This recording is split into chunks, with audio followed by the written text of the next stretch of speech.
you're looking for a way to power up your nutrients with a plant-based protein powder, then raw vegan plant-based protein is the perfect choice. This vegan protein is packed with essential nutrients to help you stay energized and healthy. With plant-based protein powder becoming increasingly popular amongst health-conscious individuals, it's no surprise that raw vegan plant-based proteins has become a leader in the industry. Whether you're an athlete or just looking to increase your daily protein intake, this vegan protein powder can help you reach your goals. Visit rawvegan.com. Again, rawvegan.com.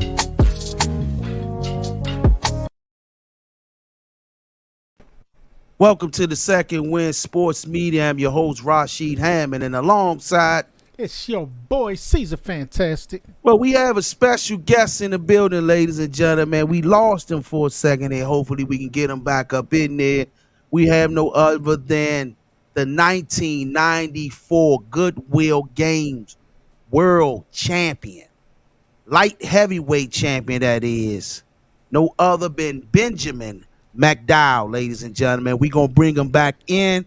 He was just in there, but we lost him for a brief second. So we bear with us and try to get him back in there, man, as soon as we can, man. Yeah, you start freezing as soon as we started. I was like, oh, Lord.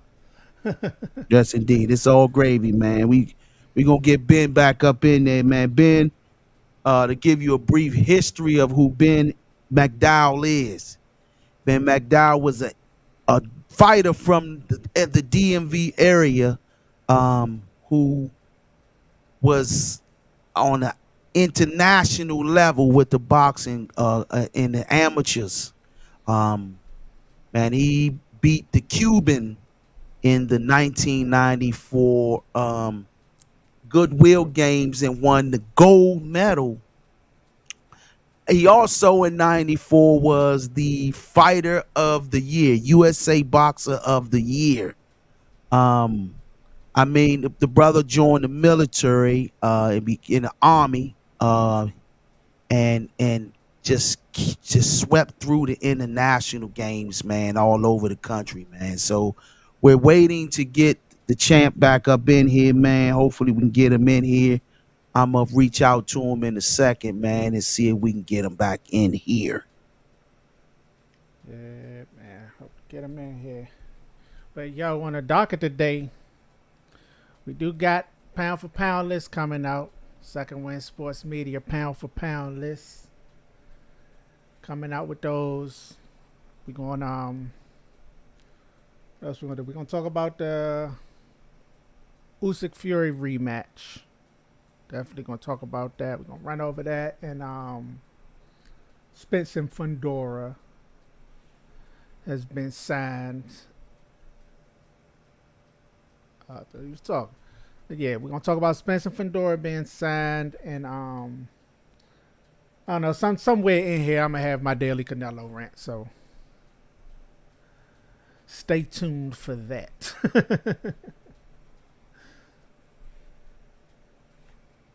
You good, shit? Hey, brother Mcdowell, are you there? Yes, I'm here. Okay. Yes, indeed. Can you hear us? Can you hear me? Yeah, I can hear you.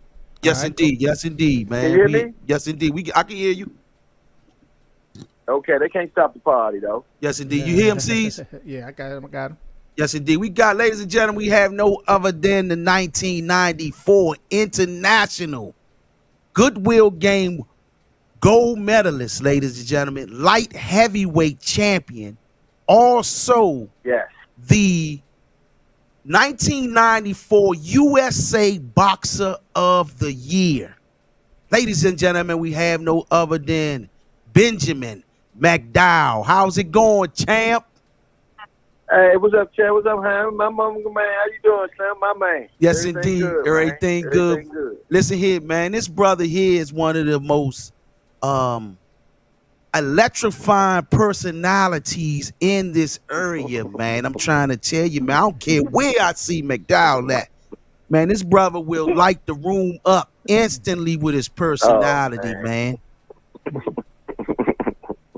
How's everything been with you, champ? Man, everything been okay. I'm blessed, man. I'm blessed, man. Yes, You know, indeed. my son just turned 22, and hey, man, and my daughter just turned 2. I got a grandson, so man, I'm delighted, man. I Yes, really am. indeed. I'm Yes, delighted. indeed, man. That's a blessing, man. That's a blessing. Yes, So it is. Yes, it is, man. let's talk about your boxing career, man. Let's go back to the beginning of this, man. When did this journey of boxing first start? Started when I was boxing at Hillcrest. Okay, And okay, you remember Hillcrest? that's my And the gym. first year we had a Golden Glove fight. And we had a Golden Glove fight, and when I won that fight, I was on the front page of Metro. Okay, On the front page, I'm gonna show you. I I'm know. sending I got picture that of the front page magazine. of- I got that joint. I Right. seen that in the post. You Yeah. got that big headgear on. Right. Yes, yeah, indeed. that was the start. Yep, That, yep. that was the start right there. That What- was the start. And then from there, it's history. From there, I just kept on moving in that direction in my mind. Even when I got the military, they might put me in Philadelphia, Chile, but I knew what I wanted to do, and I knew I was going to do that. So it all started at Hillcrest. Okay. That's where it started. Okay, so who you was under? Who McCann? McCain. I was on the McCain. Yes, and Tom indeed. was working with him at the time. Oh, at the time, I yes, was working indeed. with him. That's way Uh-huh. back when it was them two. Yes, indeed, man. Way back, yeah. So how was that? What made you want to become a boxer? What possessed you? I heard some backstories, man. They told me, man, you was a vicious street fighter, man. Yes, I was, Slim. Yes, I was. Wow. They told me, Slim, you was. Wow. You know your history, Yeah, Slim. yes, indeed. The word got me say, You know your man, Mcdowell was beating the hell out of dudes out there on the streets, man. I'm trying to tell you, man. Yeah, I was, man. But it doesn't, Yeah. brag. But they always start. I always ended it. But I ain't never had the intent to just go at nobody. It's just how it went. Yes, you know what I'm saying? yes, It's indeed. just how it went. Yes, indeed. But I always try to find a way to fair out, talk to them before it go there. And sometimes I always do it. So that's where it started. That's where it started. I was always vicious with my hands. But I said, then what happened was, I'm gonna tell you how I went up there with another guy who was boxing, and McCann was up there. So they had a dude named Marcellus Clay. He was Okay. a heavyweight. Okay. And so, I'm out there. I send him. I said, man, I could beat this dude. Man, I could beat that dude. He can't go like that. Right. Right. So Mr. McCann heard me. So he scrapped me up with the gloves and everything. Right. So I wasn't in no shape and nothing like this. So I'm getting slim. But when the Joe went ding ding, I go to turn, go back. She said, no, that's just 30 seconds. I said, that's it for that. Yeah, and I jumped out and I said, no, I can't go no more. I can't. He'd have got me if I'd have stayed in that jump. But for that first 30 seconds, Yeah. man, ain't nothing he can do with me, Slim. Nothing. But I just was going to get tired. He gonna catch up with me, Slim. So you knew you had to get it. Go ahead, champ. You got it.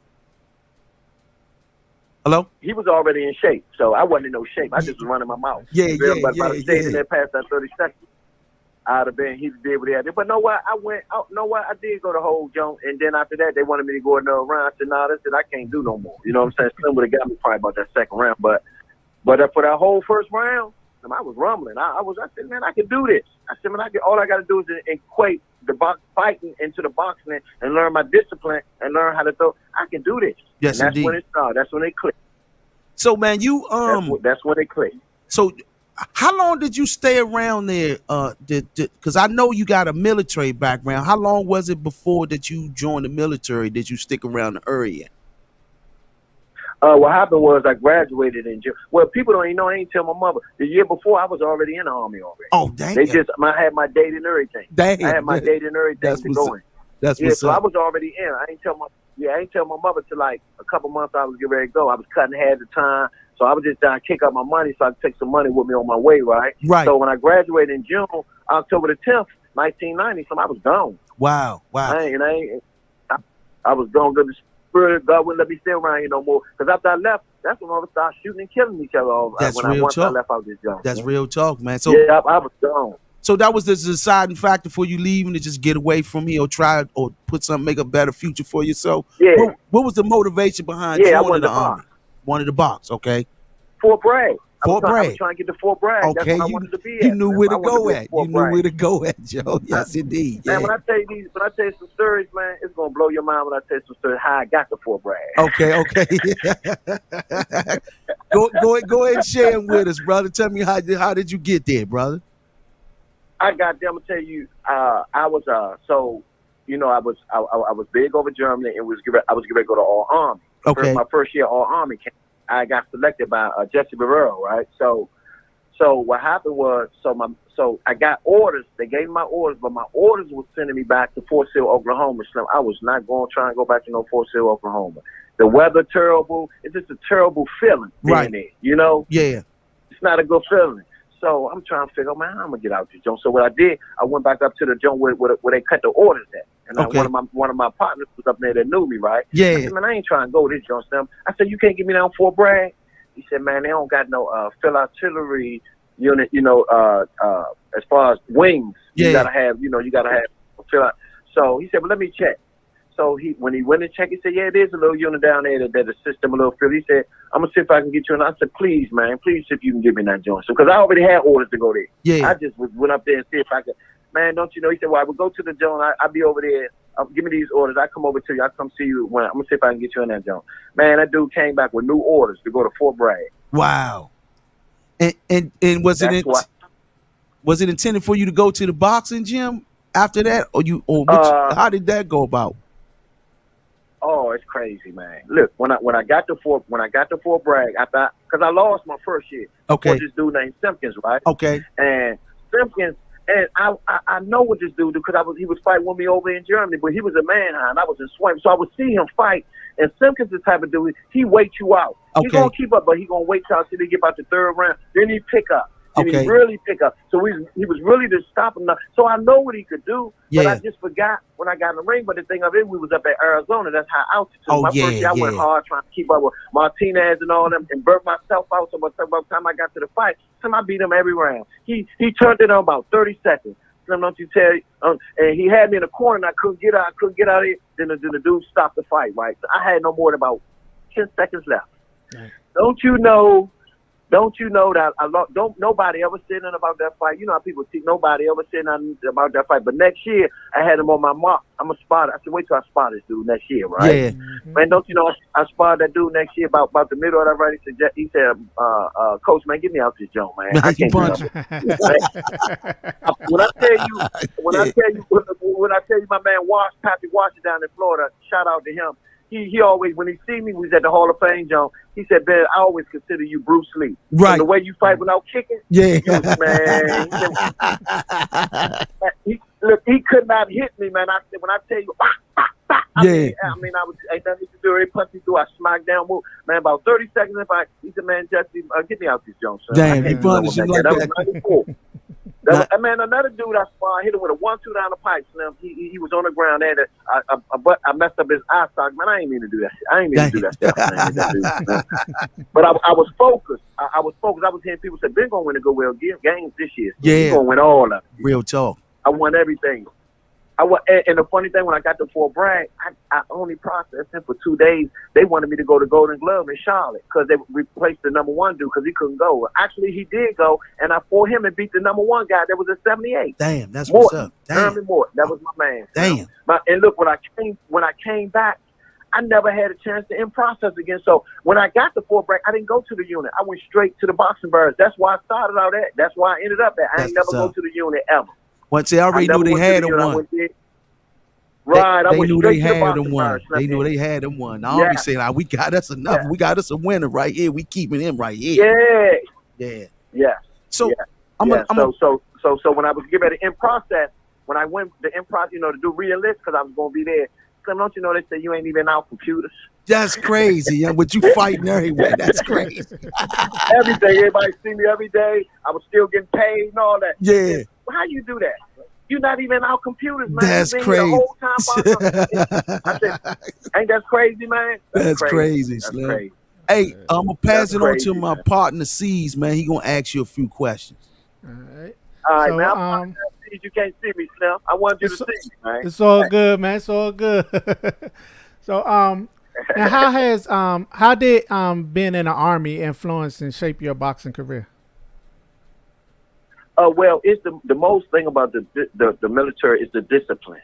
It disciplines you. All the outside distractions, you ain't doing nothing in there but what they tell you to do, and you disciplined in that area. You feel me? So that's the thing about being out here boxing on out here and being in the military. It is more disciplined, you more focused, and you ain't no outside distraction like a girlfriend and all. Nah, you're away from all that. You know what I'm saying? You're away from anything that can distract you from really being focused on what you need to be. So me, that really happened. I would tell anybody, any kid going before, man, when you get out of school, you ain't got none of that. Go in there and get some discipline. It'll be good for you. It's real good for you, man, to get that discipline. Because out here, you know, civilians is a lot of distractions every day. You trying to make money, trying to do this, however you got to do it. And then I was getting a paycheck. I ain't had to worry about no money. All I had to do was just focus on my craft, you know.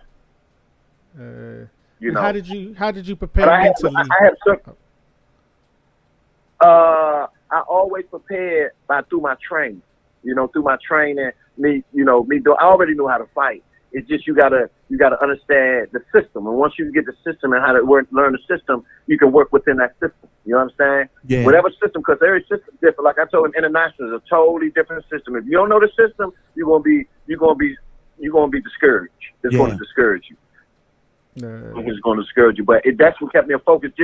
Just being around, and know what? Every day I was around boxers. I was at the gym every day. You had to be there. You can't say you can't come to work. You gotta be at work. Right. You feel me? Right. Gotta be there. So you out in here, you can tell, of course, man, I ain't coming in there. Ain't nobody gonna come in, bring nobody to you, or you gonna get an Article 15. None of that. You don't go.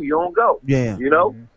Well, shout out to there. You gotta go. Let me give a shout out for you, brother, to brother Keith Harrison, man. He called me yesterday, man. He on here now, man. He on here. He just commented from the Facebook part of the podcast section, and he hit me yesterday. He was like, man, you got to get brother Ben up on this joint, Benjamin. I said, man, you already know, man. Yeah. So I was like, I sent him a clip, right, of the old one. But I was like, it'd be best to get him on the new show. I would love to bring him on a new show. One thing about it, man, Hillcrest for life, man. That's home base, man. For life, man. Don't care where we go to. That's for life. So, that's a boxing brother right there, man. But he just said, man, he was saying, man, boy Ben, he was a dynamite street fighter too. We were just talking about that, man. Before boxing, man. You saying, yep.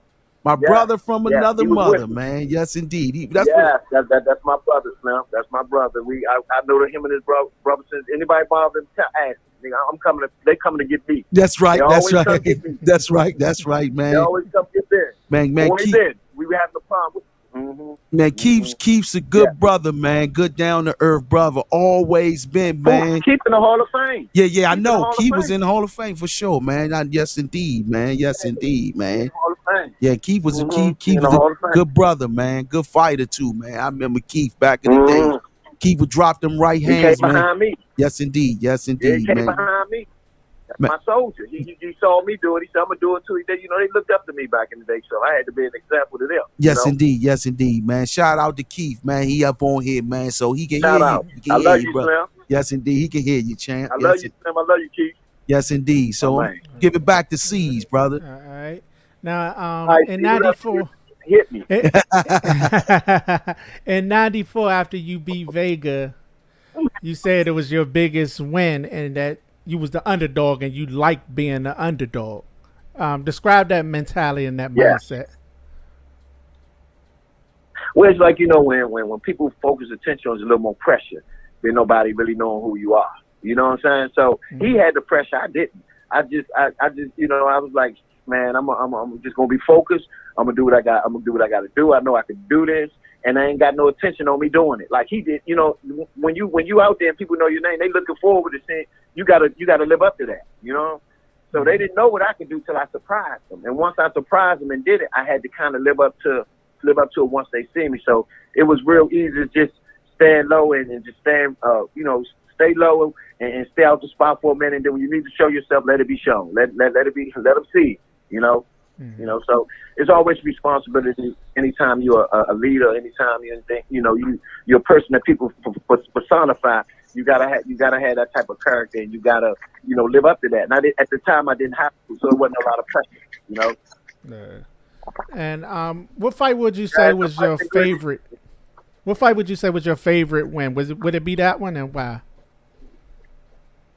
I'm gonna say my favorite was Stewart when I fought. I think it's named Anthony Stewart at the Golden Glove, because I fought to Charlotte when I won the state. I went to the regionals, and I thought, because as I was going along from the state to the region, I'm knocking off dudes as number 5 in the nation, number 6 in the nation. I'm knocking these dudes off as I'm going up, Mm-hmm. So the only one that I had to see was Stewart at the time. So when I got to when we got to Little Rock, Arkansas at the big show for the Golden Glove, who's gonna be the Golden Glove champ.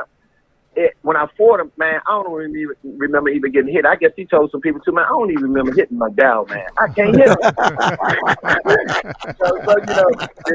I can't hit the dude, man. I think he caught me a couple of times. We fought the Nationals that year, the next year, and I beat him. But it was a little more tougher because he kind of figured me, but he still couldn't get at me. He said, man, I still couldn't hit you, man. So it was always me getting hit and not getting hit. You ain't hit me like that, so you got to work to get that. So that's right. That was the defining moment. That Golden Glove, winning that from the state, from Charlotte to Knoxville, Tennessee to Little Rock, Arkansas. That was the defining moment in my life right there. Nice. And winning the Olympic festivals. Oh man, 2 years in a row I won Olympic festivals. So it was defining. Yeah. Yeah, that's what's up. But one joker that. Mm-hmm. But one joke I couldn't get to was Antonio Tarver. Oh yeah. Yeah. What was tough about Tarver? It wasn't a hard fight. Yeah, Tarver is a good fighter, but you could see it coming. But it just was at that particular time. Actually, when we fought for the Pan Am Games up in we was up in Portland, Oregon. I wasn't feeling good. I didn't even want to go to the fight because I wasn't feeling good. But when I got there, it really was more depressing because the weather of Portland. Yeah, Portland, oh my God, it's slim. When I say it's depressing, yeah. I couldn't even get up for the fight. Yeah, it's depressing. It's just that Tarver was going to go somewhere with, and I think the Spurs seen that he was going to go somewhere. I didn't want what he wanted. Yeah, you feel me? Yeah. I didn't want it. So when I was fighting, it felt like something was holding him on. I could never get up. I could never get him. And it was there, but I could see everything coming. Yeah. I could see it all coming. I just couldn't do nothing because it was his time. Yeah. It was his time. And I respected that. I respected, man, this is man's time right here. Look, because something holding me. I couldn't get my punches off, man. I couldn't do it. Something was holding me the whole fight. I had to struggle to fight, to get at him. I had to struggle. It was a struggle. It really was. How many times did y'all fight? But you see where it got him to. We fought twice. We fought up there. We fought at the Nationals. We was in the finals. Both of us, we made it to the finals. Okay.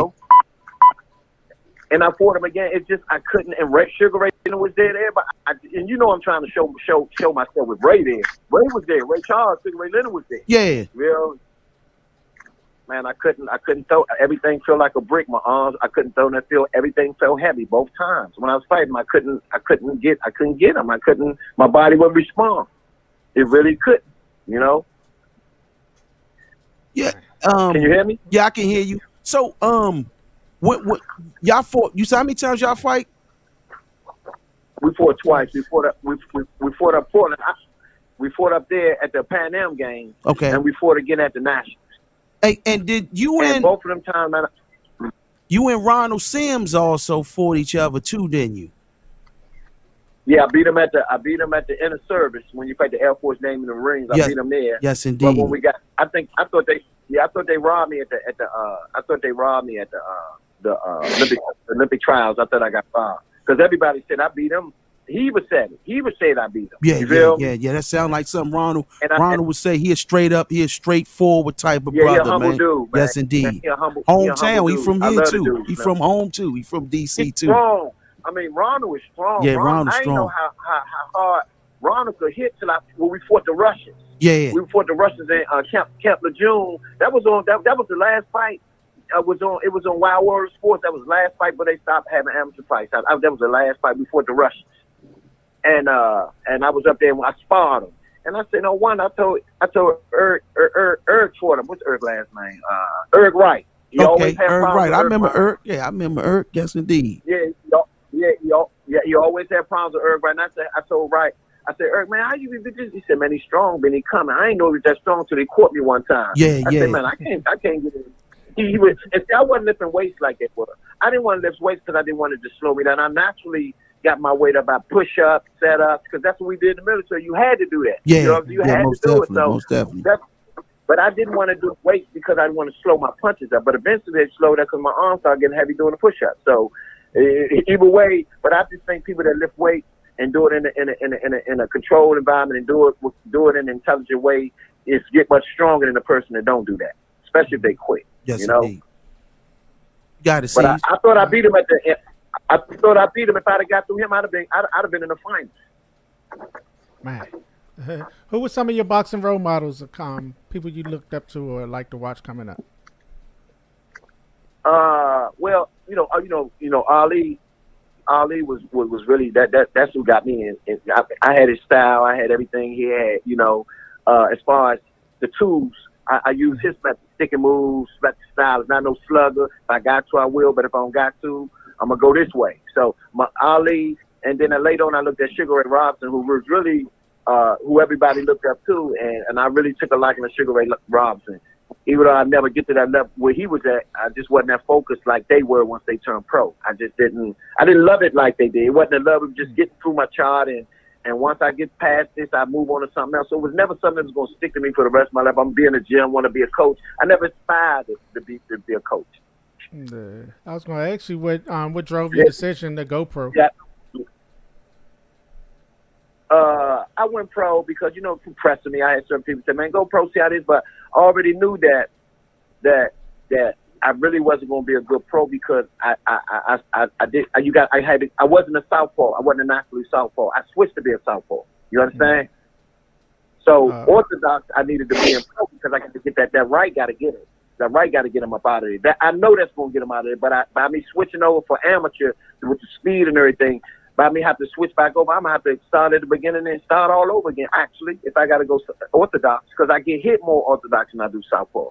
Southpaw, I'm not going to get hit that much. So I didn't discipline myself at the beginning to stay orthodox. Even though you get stay right there, I switched over, and that hurt me a lot. You know what I'm saying? That hurt me a lot because sometimes I fight. I tell you this, You did retire undefeated though as a pro. You went 10-0, man. You ain't gonna be good. You was whipping ass. You was whooping somebody's ass back then though, man. Yeah, but I fought God one night.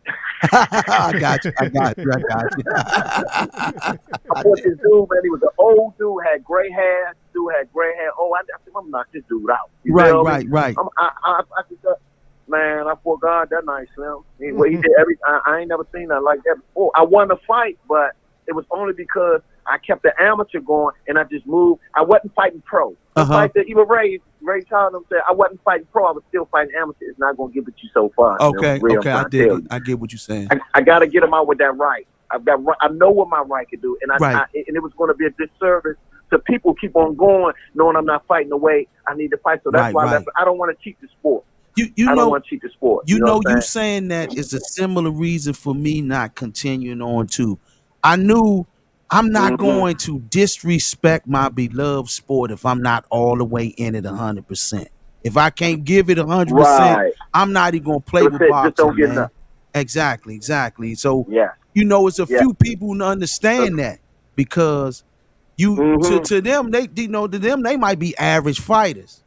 And they might be, I can do this, but a great fighter knows when he's giving all to it. You know what I'm saying? And he respects the sport to the point where I'm not even going to waste my time and disrespect it because I ain't all the way in it.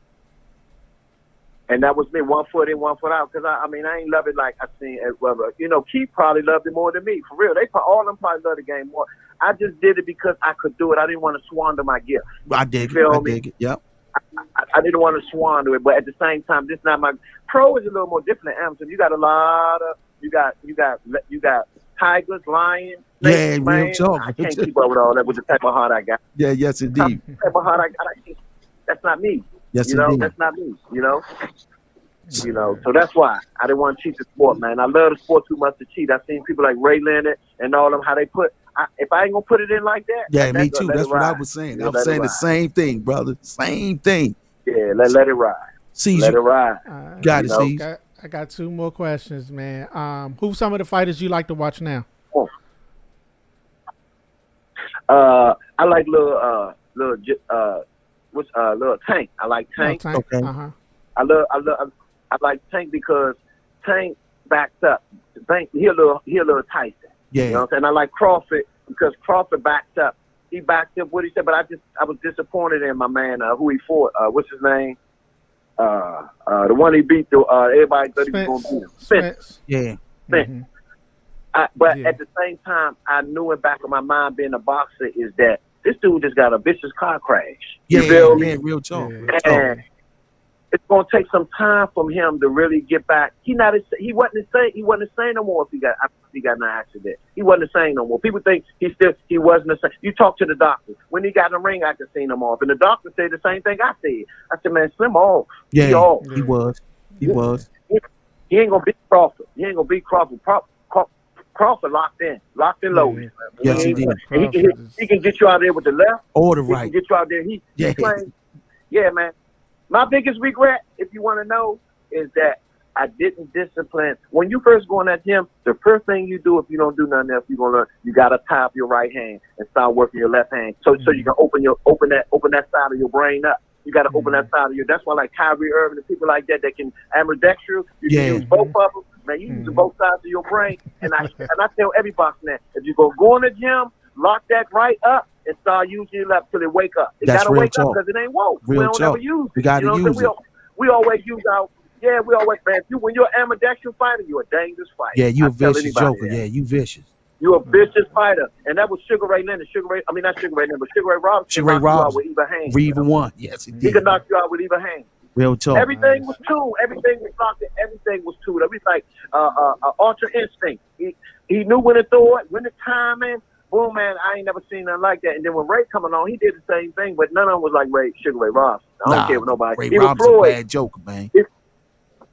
But I'm gonna tell you who could have got. Now we'll go back to it. Now that was talking about Floyd. Floyd should have been out there with Shane Moses. Yeah, he was done. Yeah, he was done. Young Shane got him. Yeah. Sugar Shane do fight like Ray Robinson. He had him out of there. Yeah, he had him out of there, but he had him out. But when he caught him, maybe he held him for a while. He was out on. Yeah, Floyd know how to survive, man. He knew what to do, man, to get out of that. And because he was in shape too, got him out. Yeah. Shane was a little older. Shane would have got him out of there. Chop caught him too. Chop had him, Joe. Yeah, Chop had him. I say, man, you said, man, that nigga just recovered, man. That dude recovered. Yeah. That brother recovered so quick. I couldn't give. I said, he recovered fast as shit though. I ain't gonna hold you. He recovered, but I ain't think he was gonna recover off that Shane. Yeah. Good, Shane had him. He was done. He was out. He was out on his feet. He was out. He was out. Yeah. He held him. If he ain't held him for that little bit of time, he held on. Man, Shane was gonna get him out of there, man. Shane to me is the modern Sugar Ray Robinson in that era because he fought just like him and knew how to get it all. I love. Yeah, he was. He did have that style. So, man, I love Sugar Ray because he studied it. He studied that style. That's why I respect it. Speaking of Floyd, man, you was with that crew, man, back in the days, man. Yeah. How was that experience, man, rocking with the mob, man? I seen a picture with you, Daryl, all those guys, man, from back in the days, man. What was y'all at when in that picture, man? I'm gonna pull it up and when I do it. I think we was at the Olympic Trials. In California. Oakland, California. But yes, indeed. Yeah, but we trained for like about 3, 4, 5 months at the Olympic Training Center for the Goodwill games. So we was together every day. They come and look. When I get to the reception station, they ask me, "You Benjamin Mcdowell?" Benjamin. Everybody coming down, look, Floyd. Everybody looking for you, Slim. I said, for real. I go up there, look. Every day we was together. Yes, he loved DC dudes, man. He loved to hang with DC. Yeah. Man. He know we different, man. We different, man. Yeah. Fab, Judah, we always Zab, together. yes, indeed. They always say, man, you too humble. You ain't arrogant. I ain't arrogant. Yeah, that's right. I can't like that. It's good. Man, I ain't with that, John. Y'all go ahead. That's your character, and you gotta have that inbox. You gotta have that. You gotta have a little bit of ego and You got to. So, hey Ben, I didn't have it, and that was the thing. I want to introduce you to this young boxing prodigy, man. Man, we got this young dude, man. His the name, library in here, the man. library. I'm talking boxing historian. This young man knows the sport, man. Like he know fighters. He introduced he's sharing fighters with I ain't never even heard of, man. This brother, man, JR, man, JR Don, man. He'll Crest alumni too, man. He'll Crest alum too. What's up, JR, my man? It's a pleasure to meet you, sir. Nice to meet you too, man. Nice to meet you. I don't know if I met you yet, but you been at Rosecroft yet? Yeah. Yes, sir. Yes, sir.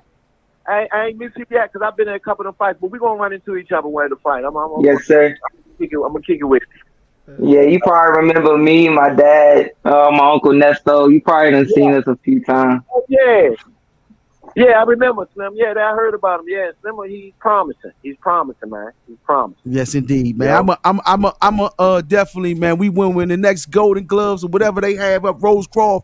You got to come up there, Ben, man. Link up, man, and got to send another shout out to Keith Harrison, man. He highlighted to get you up on here. I said, come on, this brother's electrifying. I definitely got to get him on here, man.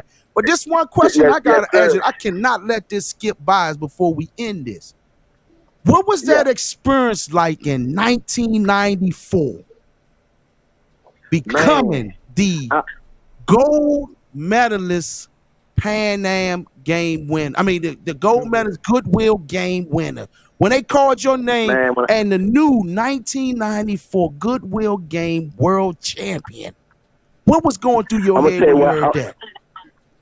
Man, when I went to the center of the ring for the decision, and when they said that, and I put my hands in the air, don't you know I had the spirit of goodwill come down through my body? Wow! And I heard this voice say, "Now you are the ambassador of goodwill." Wow! I heard it, man. I heard it. And the interview after that really, because I still got the interview right. Let's look at this young dude. This dude was a wild dude, right? Yeah, I watched that joint. Yeah. You know, I'm looking back and looking at my old stuff. I said, man, look at this dude, man. That's not me. Oh, wow. You know what I'm saying? Yeah. It's crazy. It's crazy looking at the growth and where you was at. But that was man. It was like being on top of the world, man. Because I completed, but the only thing I wish I would have did it the Olympic year. Yeah. The Goodwill game, that was fine too. But the Olympic, to do it there, that's when you in there. Yeah, you damn near in there then. Yeah, you know, Goodwill game's okay. Everybody gonna look at it. Ain't saying ain't nothing up under your belt, but if you win the Olympics, that's a whole nother different show right there. Yes, you indeed. know? Yes, indeed. But yeah, man. And but you beat the Cuban though. That's the thing though to make it more significant was you beat the Cuban. Russia, beat the hell out of him. Had it on lock, didn't they? I'm gonna tell you what happened. I figured it out. I figured it out by the time I got to him. If I'd have got to him first, I don't know if I'd have beat him that first fight. But I fought the dude from Germany, then I fought a dude from Pakistan. And about time when I got through that fight, I said, I got it. I know how to beat him, man. And dude was tall, so he was made for me to win. Yeah. That's all I had to do. Just do what I do what I that once that light turned on, you do that, you got him.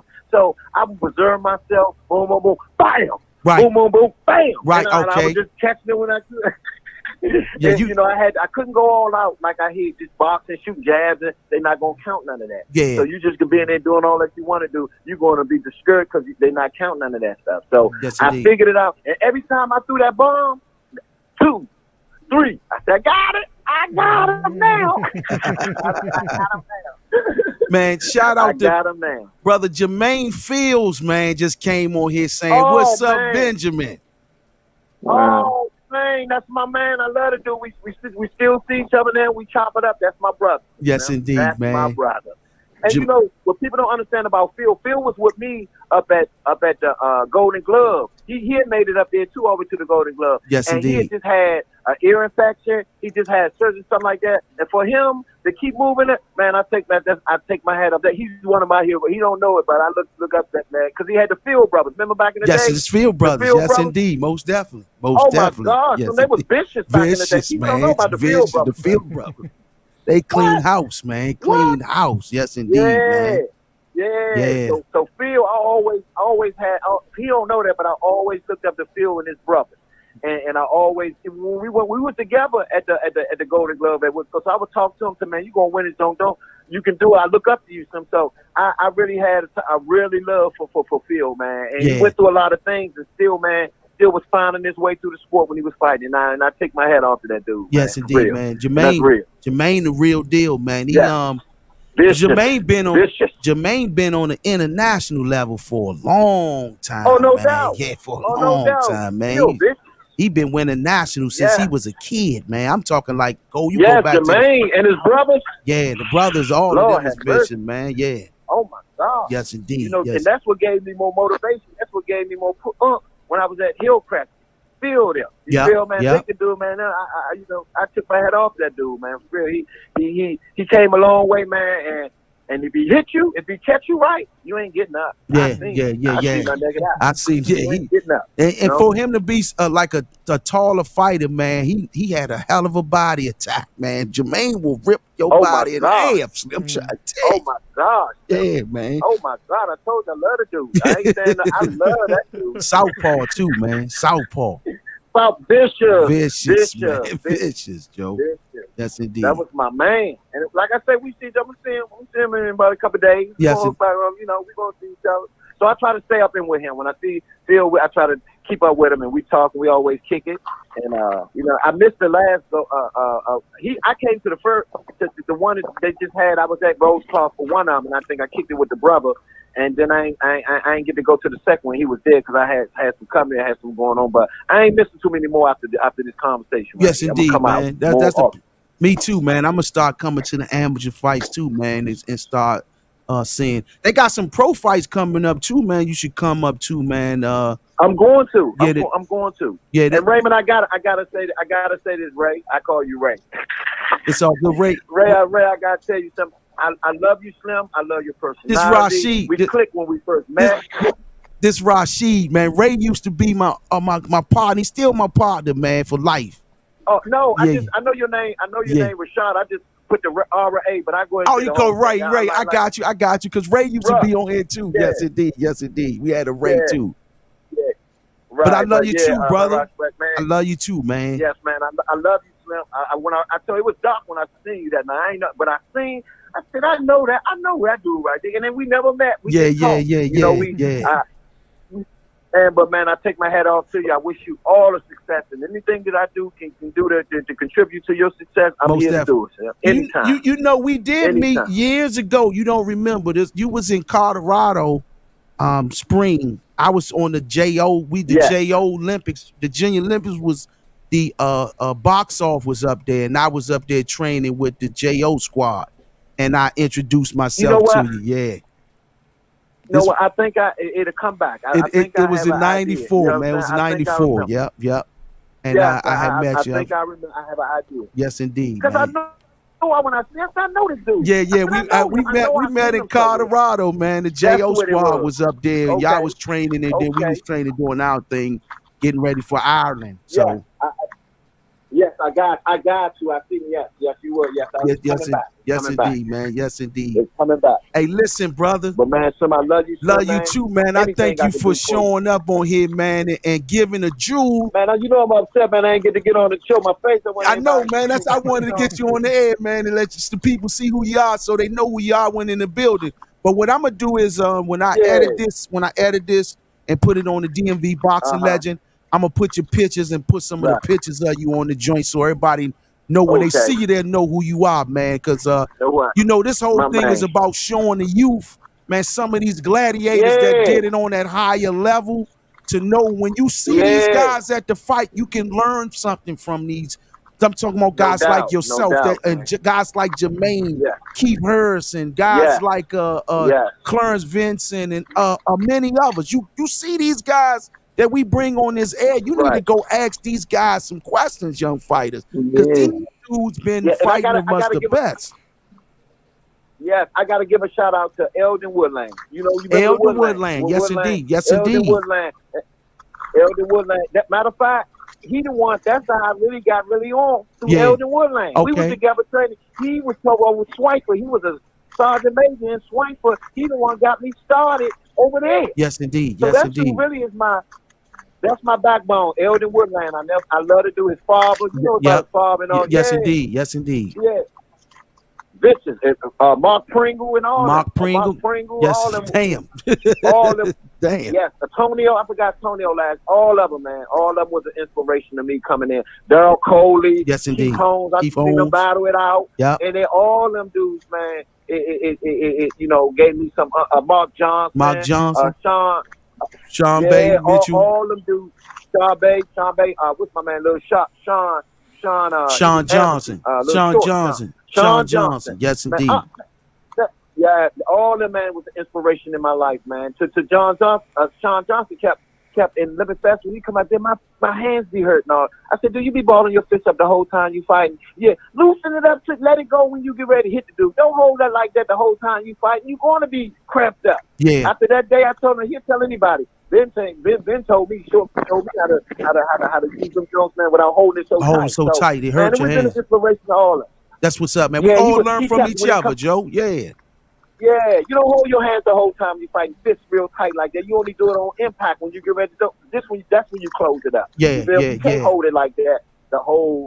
You can't do it. You're gonna get cramps down there. He said, man, once I told him that, it was he'll over. Tell you, everything changed. That's what's up, man. Yeah, see, that's the thing we be talking about, man. When we be on here.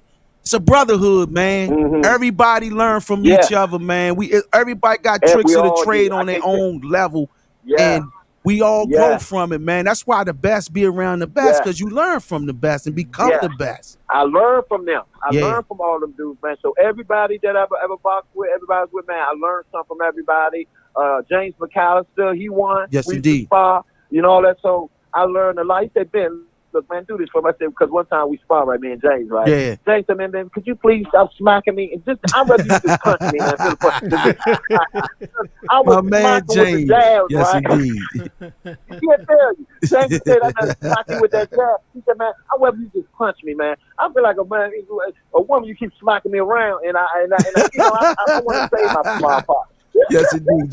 James, my man, I don't want to hurt James. my sparring partners. I want to come back. Yeah, James. I went with James. I fought William Guthrie. I sparred William Guthrie, the light heavyweight champ. Man, that dude come in there every day saying, "Man, I hate sparring you, Slim." They hate it, man. You know what I'm saying? They hate sparring. They'll be in the bathroom before they come in there to spar because they got to get them sit them out of there before they be nerves in the world. So I didn't want to ever make nobody really. So I always try to make them comfortable in the ring when I'm fighting. I need my sparring partner. Yeah, man, you got to, man. You got to do that, man. You got to keep them comfortable and let them learn from it. Learn. Instead of doing what they do nowadays, recording it and putting it online. That's not me. That's a disgrace, man. I don't do that. I hate to see it, man. I ain't trying to beat you up. Yeah, but I'm gonna put my work in because sparring is harder than the fight. But I was slapping him. He said, "Man, Ben, please, I'd rather you just punch me, man. Just punch me." Exactly. Don't smack me no more. And I used to smack Moses with my jab to cut him, to cut him up, use him up. But he had head, so I'm just popping the head again. So man, I only want you just punch me. Yes, I dig it. Hey, JR, you got any questions for my brother Benjamin? Because I want to get you in and get it. Anything you want to? I'm just soaking it all in. Yeah, he's learning. I love it. Soak it all in. Yes, indeed, man. But one thing I'm gonna tell you, JR, you want to be a successful fighter. If you want to be the best of the best, you gotta knot up that right hand, the one that you use all the time. You gotta put that aside and work on that side of the brain that you're not thinking on all the time. Because sometimes you can be fighting. If you switch on top of and you go to throw that left, it's not thinking, it's not doing anything because it's dormant. And I use. But I could have knocked people out more with that left, but I wasn't disciplined enough. I mean, I was disciplined, but I just didn't love it enough to really get disciplined to do that. But if you want to be a great fighter in the game, You gotta go in the gym and learn how to use your left hand like you use your right hand. And I guarantee you something, I'm gonna be seeing you up there knocking people out. Yes, sir. I appreciate that. Thank you, sir. Man. Ladies and gentlemen, Yeah, you're gonna man, be knocking people out. it was an honor and a pleasure to have this brother come on here, man, and bless the show today, man. We have on here who those that don't know, man, the 1994 Goodwill game gold medalist and the 1994 USA Boxer of the Year. My man. Straight from DC, straight from Hillcrest Boxing Gym. Yes. No other than Benjamin Mcdowell. My man. Appreciate you, brother, man. It's an honor and a pleasure. All love, baby. All love. Hold it down, champ, man. Peace and blessings, brother. Yeah. Peace and blessings. I love you, Slim. I love you too, man. Yeah, I love everybody was on the compact. I love all y'all, Slim, and I hope to see you in the future. Always, brother. Peace and blessings, man. Have a good one, man. Peace. My man. Yes, indeed, man. That brother there, man. I remember, man, when I was out there in Colorado, man, and they was up there training, getting prepared for some international trips, man, and I learned a lot from. I was younger at the time. He probably don't remember, but I knew they was telling me the guy from Hillcrest was up there, and I look in the magazine. The rankings came out, for the next quarter. Back then, they used to rank you quarterly. I don't know if they still do that now, but it was a USA Boxing magazine used to come out every quarter, and the rankings changed up. And I look when I get home, like, man, that's Slim from home, Joe on the cover. You know what I'm saying? And then, I'm in the magazine for the USA Boxer for the JOs, and he was in there as the Boxer of the Year award after he won the Goodwill. Goodwill games.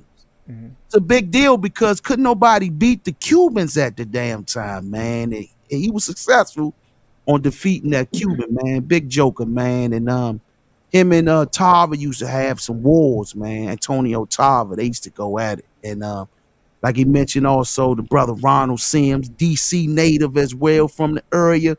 I consider one of the greatest boxing minds of today in terms of studying the sport. There's so many guys out there that's still around that come from here, though. You know what I'm saying? Not from other states. I'm talking about right here in the DMV area, like Jermaine Fields, who was just on here, who was you really dig and do research on Jermaine Fields, you'll learn a lot too, because Jermaine come from many eras. He took off sometimes, but he would come back and still become a ranked fighter or international competitions. He was fighting with Shane Mosley in them back in the 80s, man. Mm. You know what I'm saying? That's why you McDowell was like, he know about the history from guys like Jermaine and Sean Johnson. I preach that a lot to the youngins. That's why I want you youngins to know, you see these guys at these fights, you need to ask questions. They're going to give you the answers you need. These guys are encyclopedias of boxing. And this encyclopedia, what I'm speaking on, have actually done it. Them guys done it. They fought with the Mayweathers and the Zab Judas. All them dudes is known by name. They know these guys. So that was a great show, man. I'm gonna keep bringing on guys like Benjamin Mcdowell, and hopefully I can get Jermaine on here. I'm gonna try to work on getting Jermaine on here because he got a lot to share, man, about his brothers, himself. His father was his trainer. He come from Hillcrest too. He stepped foot in Hillcrest, was training in Hillcrest. And them boys was winning everything. I got a photo of Jermaine winning the silver gloves. I think he was about 9 or 10 nationals. I ain't talking about the locals, the nationals, the old belts with the rocky looking belt. With the red, white, and blue, and the yes, indeed, he had one of those belts back then, winning the nationals back in the 80s. But yeah, man, it was an honor, man, to have that brother on here. But we got some work to do, fellas. Right down the list. Good. Real quick, I want to just attest to that with the young fighters. I tell people now, like looking back on it, I was spoiled, bro. I'm in the gym with Daryl Lattimore, Ernesto Rodriguez, turning pro. You, your brother.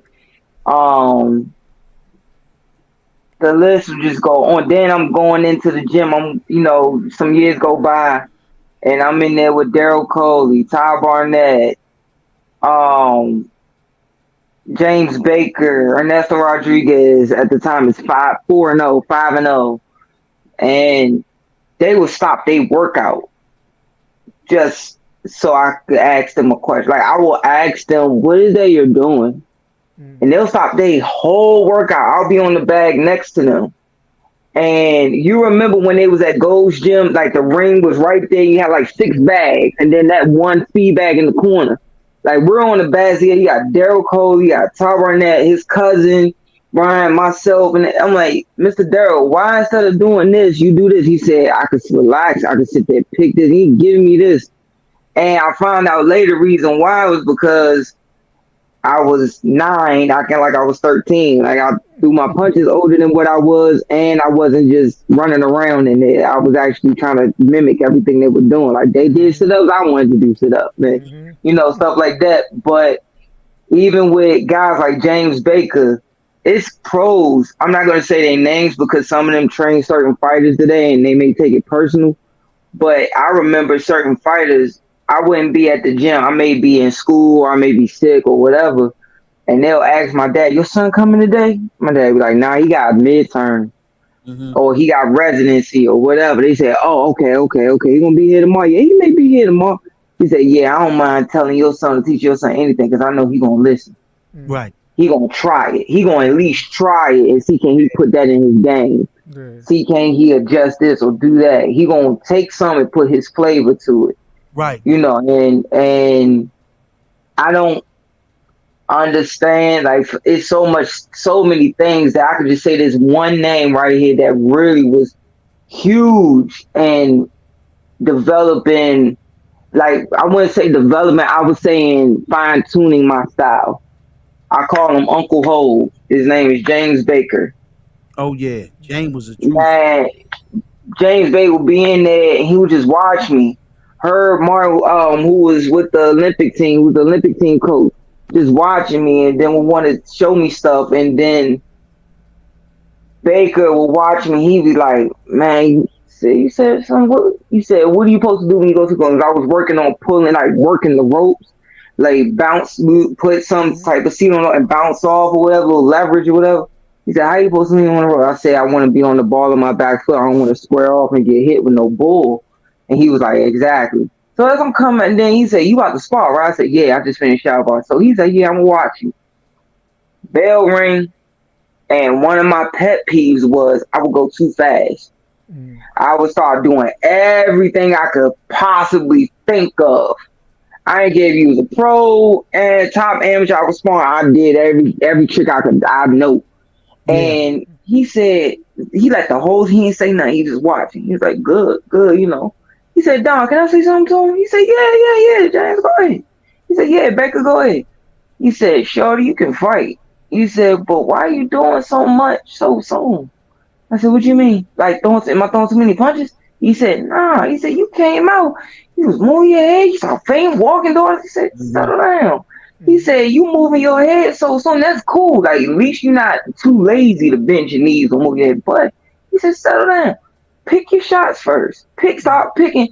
And I would do that. I would pick first, but then I'll go right to move my head and all this stuff.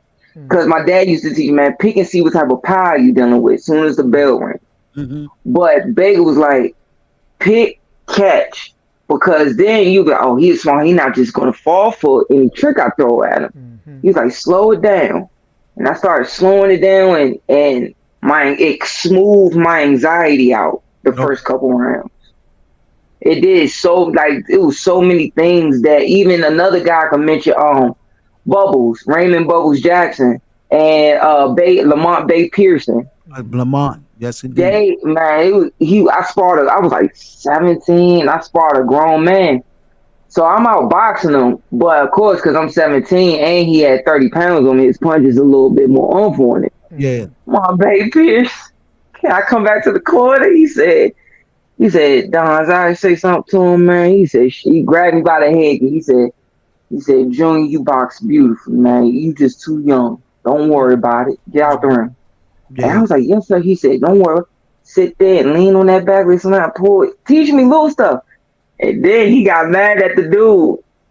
And he had been retired for I don't know how long. He just miraculously went upstairs to his trunk and had his I don't know if y'all remember this outfit he had his boxing boots that was custom, like they were Panamanian style, but it was completely platinum, just platinum shit around the whole shoe with black fur on it. Then he's like, no, what you doing, Chan? He said, oh, I just sparred little Junior, somebody get, oh, no, I need some work. Man, he said, man, baby Pearson hit this, man, he started breaking. He said, no, you gonna stay right here. Don't move. Real nice and calm. And so he said, no, stay right here in the pocket. Don't move. Why are you moving for? You wanted that kid to move, not to move? Okay, so I ain't got somebody who's not moving. Boom! I mean, it sounded like a petro. Hit him in the stomach, doing boom. The leg lift up and backed off. He's like, no. You come back. Pulled him by the waist. Said, no, you're gonna stay in the pocket right here with me. So the sparring session, and he come over to me. He said, Shorty, you gonna be all right. Don't worry about it. I did that for you. You don't worry about that. You just had your body just got to get a little stronger. That's all. That's you still the kid. I was like, but show me all these different things. It's so many things like that you could get from so many fighters that it's a saying that I hear Stephen A. Smith and say on First Take all the time. He say certain people when it's the football guys that be on the panel. He said, man, y'all done forgot more about football than I know about football. Yeah, that's real talk, man. Yeah, and that's how I look at it. Like all the fights Baker had. And Baker sit there and he got the same length as me, and he'll say, "Man, you can add this through this." Him saying something to you is perfect. Y'all got the same build. Yeah. And arm length, because Baker got some super longs. You got some long arms too. Baker got some long arms, man. I mean, Baker arms probably come past his damn goddamn calves almost, man. Man, I told you I met Mark Breland. I'm gonna send you remind me to send you the picture after this show if I can find it. Okay. It's a picture, me and Mark Breland in the dressing room, and we just talking, and he was like, man, Shorty, you're awesome. So people in the dressing room telling them, who I am or whatever, and telling them my backstory as I walk out the dressing room. So I came back in and we talking some more. He said, young, how long is your arms? I said, well, I haven't measured them in a while, but I think they're 33. He said, no, I can't be. Because mine's is 34. And he said, so he put his arm up and we standing to the wall and he said, now get in your stance. You know what I'm saying? They took two pictures. You see Mark being like this and he go, and my arms went past. I'm like, this is Mark Breland. Right. Send me that picture so I can add this on here and put this in a video, man. I want to see that picture, bro. Yes, indeed, man. But let's get down to business, ladies and gentlemen. Man, I say I got you today, bro. Today, ladies and gentlemen, for those who just tuning in, what we're doing, I'm gonna give this disclaimer: noun and noun only. You said now only. We are giving our top 10 current pound for pound best in boxing today of this time right now who are currently fighters. We are giving our best top 10 pound for pound fighters of today. And this is a disclaimer. These are our personal opinions. This is not the holy grail of boxing. So don't get mad if your fighter's name not mentioned that you like. Don't get mad. Just write your own list. But those that's on here now that's tuning in, Put in the comment section your top 10 pound for pound best fighter that's fighting today right now. Put it in the comment section if you can.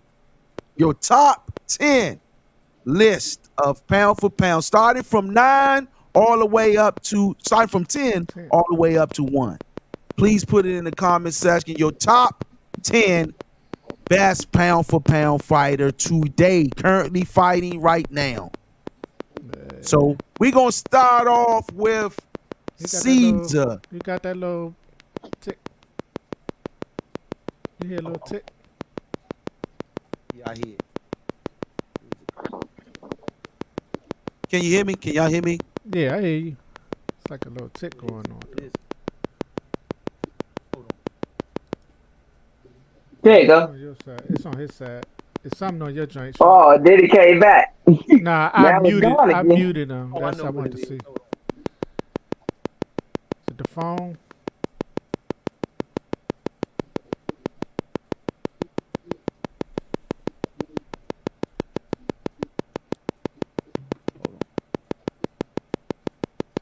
Yeah. It's gone.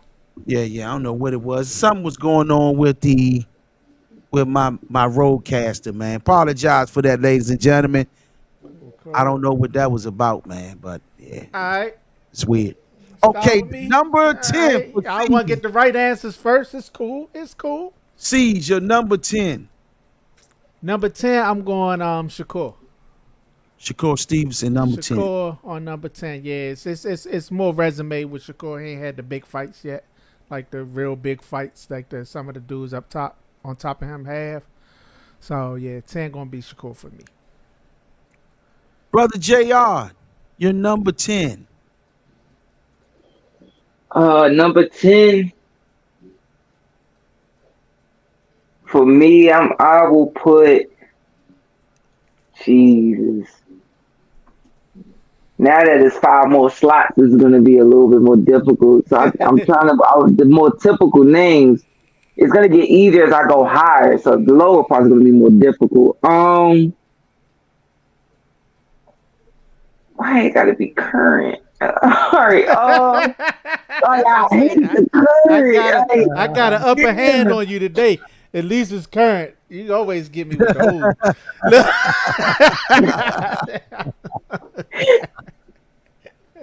For those that tune in, put in the comment section the top 10. Start from 10 all the way up.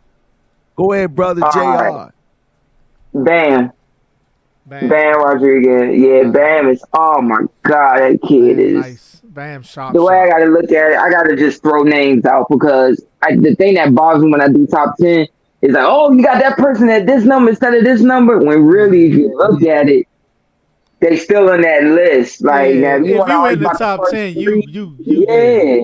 Out of all these fighters, all the guys in the top 15, whatever. So I'll just throw names out that I know should be on the list, period. Bam, and I watched him, he was on ESPN. And he had been stopping guys. Oh, you know exactly what knockout I'm talking about. The bell rung, and he walked out. They said, you hear the commentators say, let's see how long is it, because they're saying this kid's a knockout. Let's see how long this one goes. Ding, and the dude threw 2 jabs, back up, and the whole time Jesse went. Oh my God. Dang. Oh my God. Oh, I mean, Shorty was broke. Like, I mean, it was literally slip, step, bang, bang, bang, bang. I was like, oh, it's certain. I always tell people this. When you coming up the ladder and you starching guys, the way I was raised is 2 things. You take them as they come. Yeah. But I never get side story. My mom asked my dad, she was like, Don, how you going to fight all these different guys? He said, I'll just take them as they come. One day at a time. Mm-hmm. And you take them as they come. But, people want to say, oh, he fought a tomato can. And of course, the guy may be a tomato can, but I look at how you dismantle your tomato can. Right. right? Like for instance, last weekend, the way Kale got rid of his tomato can, the way Trey just systematically cleaned house with his, I guess you could say, undefeated tomato can, whatever way you want to put it, is you want to see how the skills develop and how they come. Then you see Bam pull this man. I done people done gave me big. I done had some big people compliment me on my feet and how I pivot and move and switch. But man, when Bam did that move, I swear I watched it for. Remember the clip was only about 5 seconds. Mm-hmm. I watched that clip for an hour. Well, I swear, I watched it for an hour. When he went walk and stepped this way, I was like, and Shorty went boom and fell on his butt. I was like, because I'm thinking in my head, like, I've done similar, but not like that. Like, Jesus Christ. Because in my opinion, the biggest fight gonna be him and Inoue. I can see him Inoue and Tank getting it on, like if they, because Tank can make 30, I believe he can, because he's really taking care of his body the past 2 years. Yeah. You know, so it could be a chance of that happening, but we can't discard Bam. Bam, man, oh my Bam's goodness. Still down at like 112 though. I'm like, yeah, God, man. You got to I move think up. he had 115 now. I think he had 115 now, right? And the last anyway, guy he fought. That's my man. The last dude he beat, the white boy from England, Sonny. Son, that's my man. Sonny Apple, that's my man right there. I love pure boxers. I love, if you ain't got certain power or you got certain hand issues and you able to get a guy under control, that man, you near and dear to my heart. Hey, Sonny Apple, that's my man. But man, he just broke my man down. So yeah, I give it to Bam for number 10. All right. Well, my number 10 is Anthony Joshua. You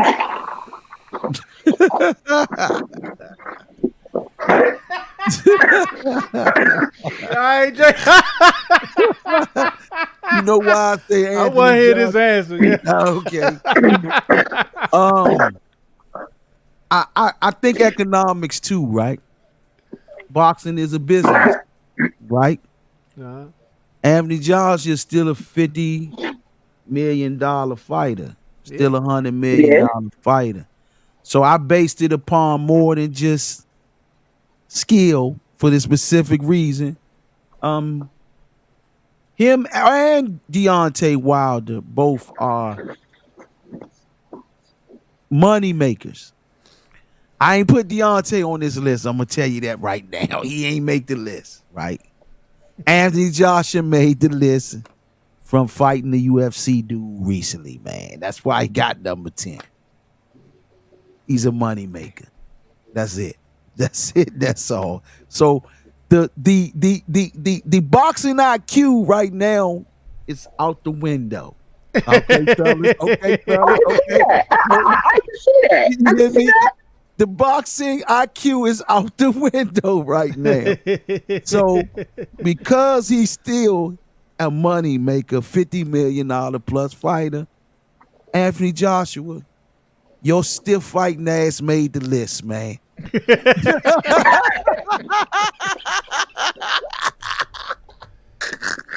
All right. You robot bodybuilder, you made the list. I'm trying to back it up now. We're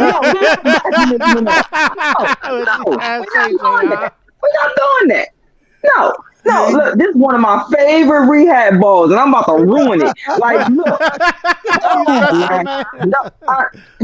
look. Look, all right. Well, I don't know why I'm grabbing my Rubik's Cube. Okay, look. He made the list, man. Uncle G, I know you can still kick my ass. I know but I'm just wondering, list, man. How in the bloody hell did you come up with that? Because we just went through this whole soliloquy. I just told you. And all the just went through this whole. No. Forget about the money. No. Jake Paul got me on the list too. Then. Hey, y'all, listen. Listen. I already told you for this one Pacific number 10. the boxing IQ goes out the window right now. Anthony Joshua, robot, still fighting. That should have been an honorable bodybuilding ass.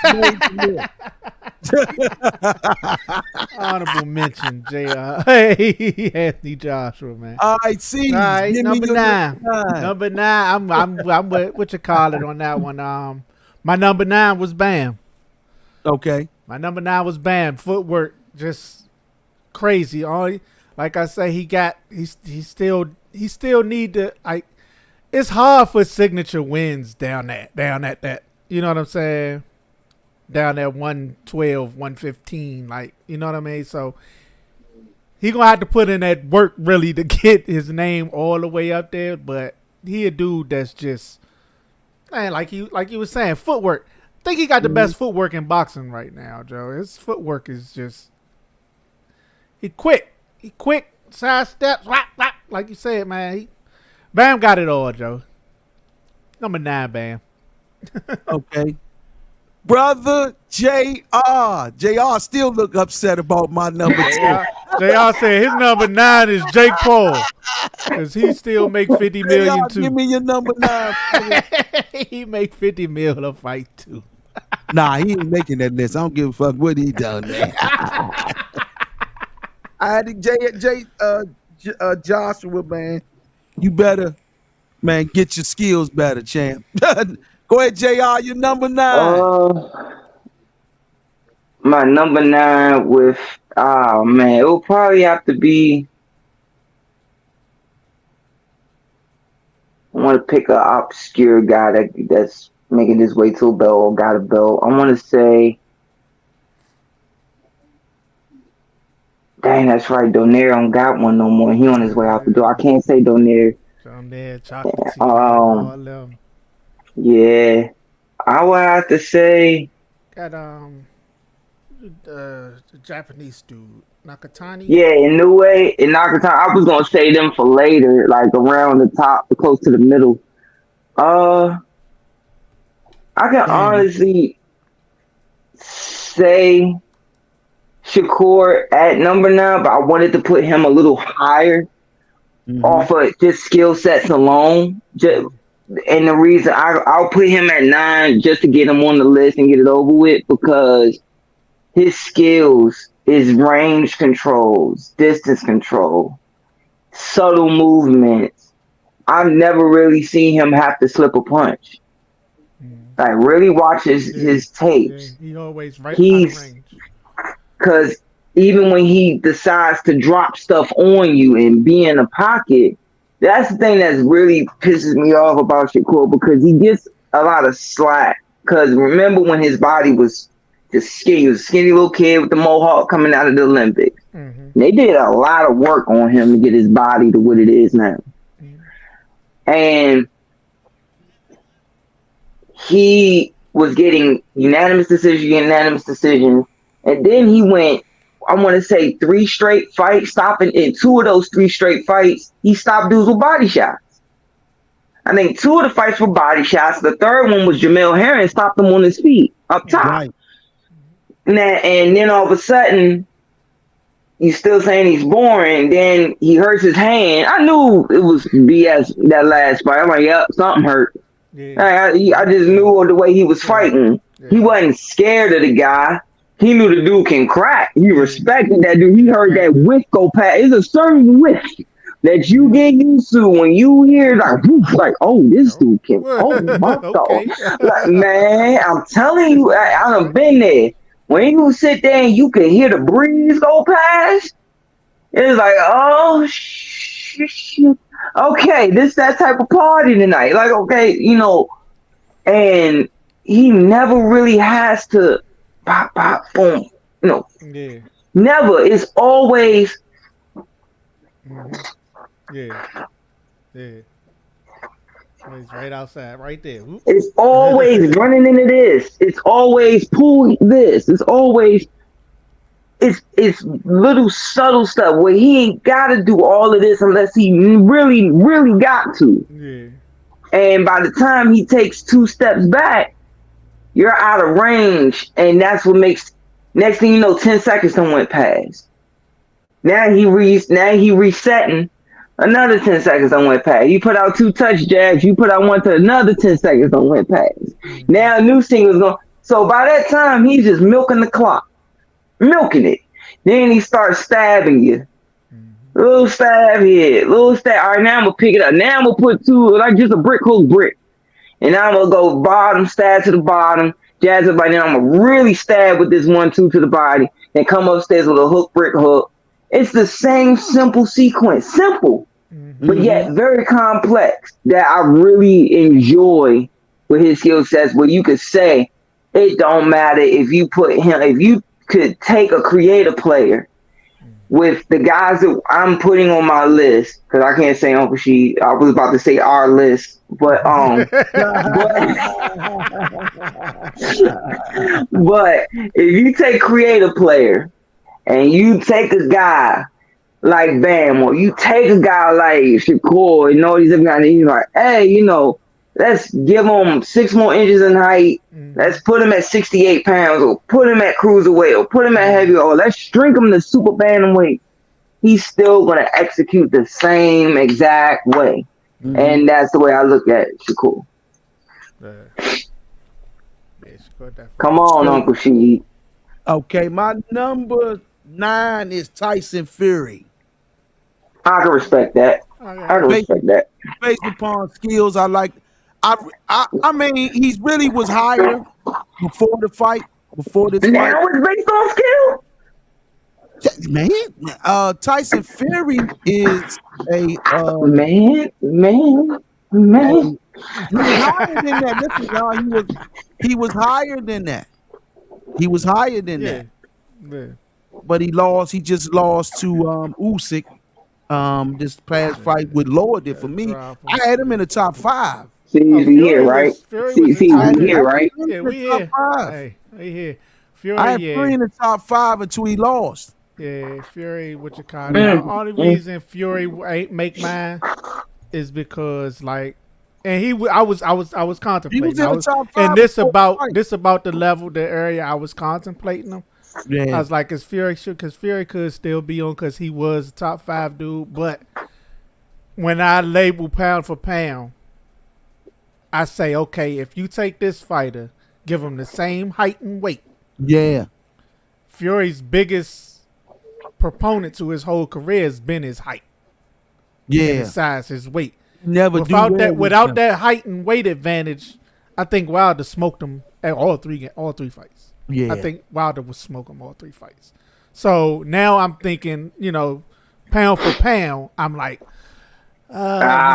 maybe I could take him off the list, but he's still right there, like just coming. He just off it for me, because that's what he. But like I said, I can understand him being on yours though. It ain't because he basically, if you look at him, his boxing IQ is, for a big guy at his size, you never will ever in the history probably see a big guy like him move the way he moved. Yeah, movement, yeah. His feints. He, you know what I'm saying? He's a great boxer because of the fact that he's a big guy. That's sometimes becomes a handicap for him too. I mean, it's also an advantage because, like I say, he moves the way he moves, the way he feints, the way he looks at his shots. You can tell he's been doing this since he was a young kid. And you can really see those things from a fighter that's been somebody that started young. That the abilities of how he's able to feint and he can react to punches. The problem with him is he lacks focus. That's what hurts Fury. He loses focus in the ring. Some guys, I remember Tom used to always state to me all the time, lock in, get focused, because what happens is you start getting sidetracked and you stop missing the mark. And Fury does that at times. You can see him get distracted easily in the ring. So his abilities is much better than what we see. But I still give him number 9, man, because of beating guys like Deontay Wilder twice. Um, uh, the Usyk fight would put him down. He was going to be higher for me personally, but the Usyk fight lowered the levels, in my opinion. But I do feel like taking that Anthony Joshua joint back, but I'm just going to say, Nah, too late. Yeah, that's your man. That's your man. I'm just talking shit, man. I'm just talking shit. His next fight, you go shoot. You better put some money on him. Yeah. I'm not gonna never count that guy Jake Paul because he's a gimmick. Nah, yeah, he's a gimmick. I gotta get Anthony Joshua. He's Olympian, man. He put the work in. You know what I'm saying? Yeah. He make the list fairly, man. So I still think he's in the list because he's a money drawer. And Anthony Joshua been 50 million just to fight. Man, he was getting like 30, 20 million fighting up front. Cans, yeah. Back in the we're not even talking about, but that's just up front. We're not even talking about the gate percentage, pay-per-view percentage, merchandising, YouTube rights. So I had to throw him in there. That's only on that. But skill-wise, he's got a little better. From what I've been noticing he ain't straight garbage. Right? Yeah, he ain't. He got a little better, but he's not one of my favorite fighters. I'm gonna tell you that much. But we gonna get you some Joshua merchandise. All right, give me your number. Number 8. Number 8. I'm going the fake undisputed Teofimo. Nah, number 8 T.O., man. I respect him. You know what I'm saying? He cool, 140 now, champion. He held the belts. He beat the man at 135 at the time, you know. So number 8 T.O., man. Not how long he gonna be in my top 10, but he in there right now. All right, JR, give me your number 8. I would go with Usyk. You know, I thought about Tyson Fury. I did honestly think about him. But I also thought about a sentiment that Uncle She said about, you know, if he wasn't that size, would he be able to execute certain, you know, things that he executes? And yes, you give him his props that he's not lazy. He's not a lazy big man. He does want to bend his knees. He does move his body, you know, which unfortunately we ain't seen since the 90s with Shannon Briggs and Bo and Holyfield Moore. The list goes on. But that's what made me not put him there. But I put Usyk for those exact reasons, because he was a little guy that went up from light heavyweight in the amateurs, you know, went all the way to cruiserweight in the amateurs, you know, at turned pro, became undisputed at cruiser, did the necessary work, went up to heavyweight, and he knew what the price he may had to pay. He went in there with Fury, knowing the size, knowing the, you know, this guy may lean on me and things like that, but he took systematic fights. Now you really see it now looking back on it. He really took systematic fights to get himself ready for Fury. Because he's worried about the size at first, and he fought Joshua. Like, all right, let's see if I can deal with the size. And decent hand speed. Now, and I'm gonna deal with get the power over with now, because I know if I could deal with this, then I could deal with Fury, who doesn't hit as hard as like one punch knockout power was Joshua. But it's movement. Yes, that all right. So then I'll be all right. Let's do this, and it was a systematic thing. And I would give it to Usyk after that. You know, I tip my hat to him with his skills, what he did fundamentally, and his footwork expertise, all, you know, mixing in both the fundamentals and when to step over, why to step over, and certain things to get, you know, the execute the way he did, I got to give it to Usyk. Usyk's I'm nice. interested to hear your rest of your list because that's way low for Usyk.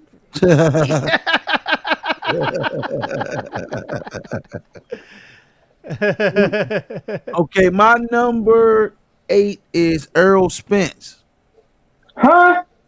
Earl Spence. Huh? Earl Spence.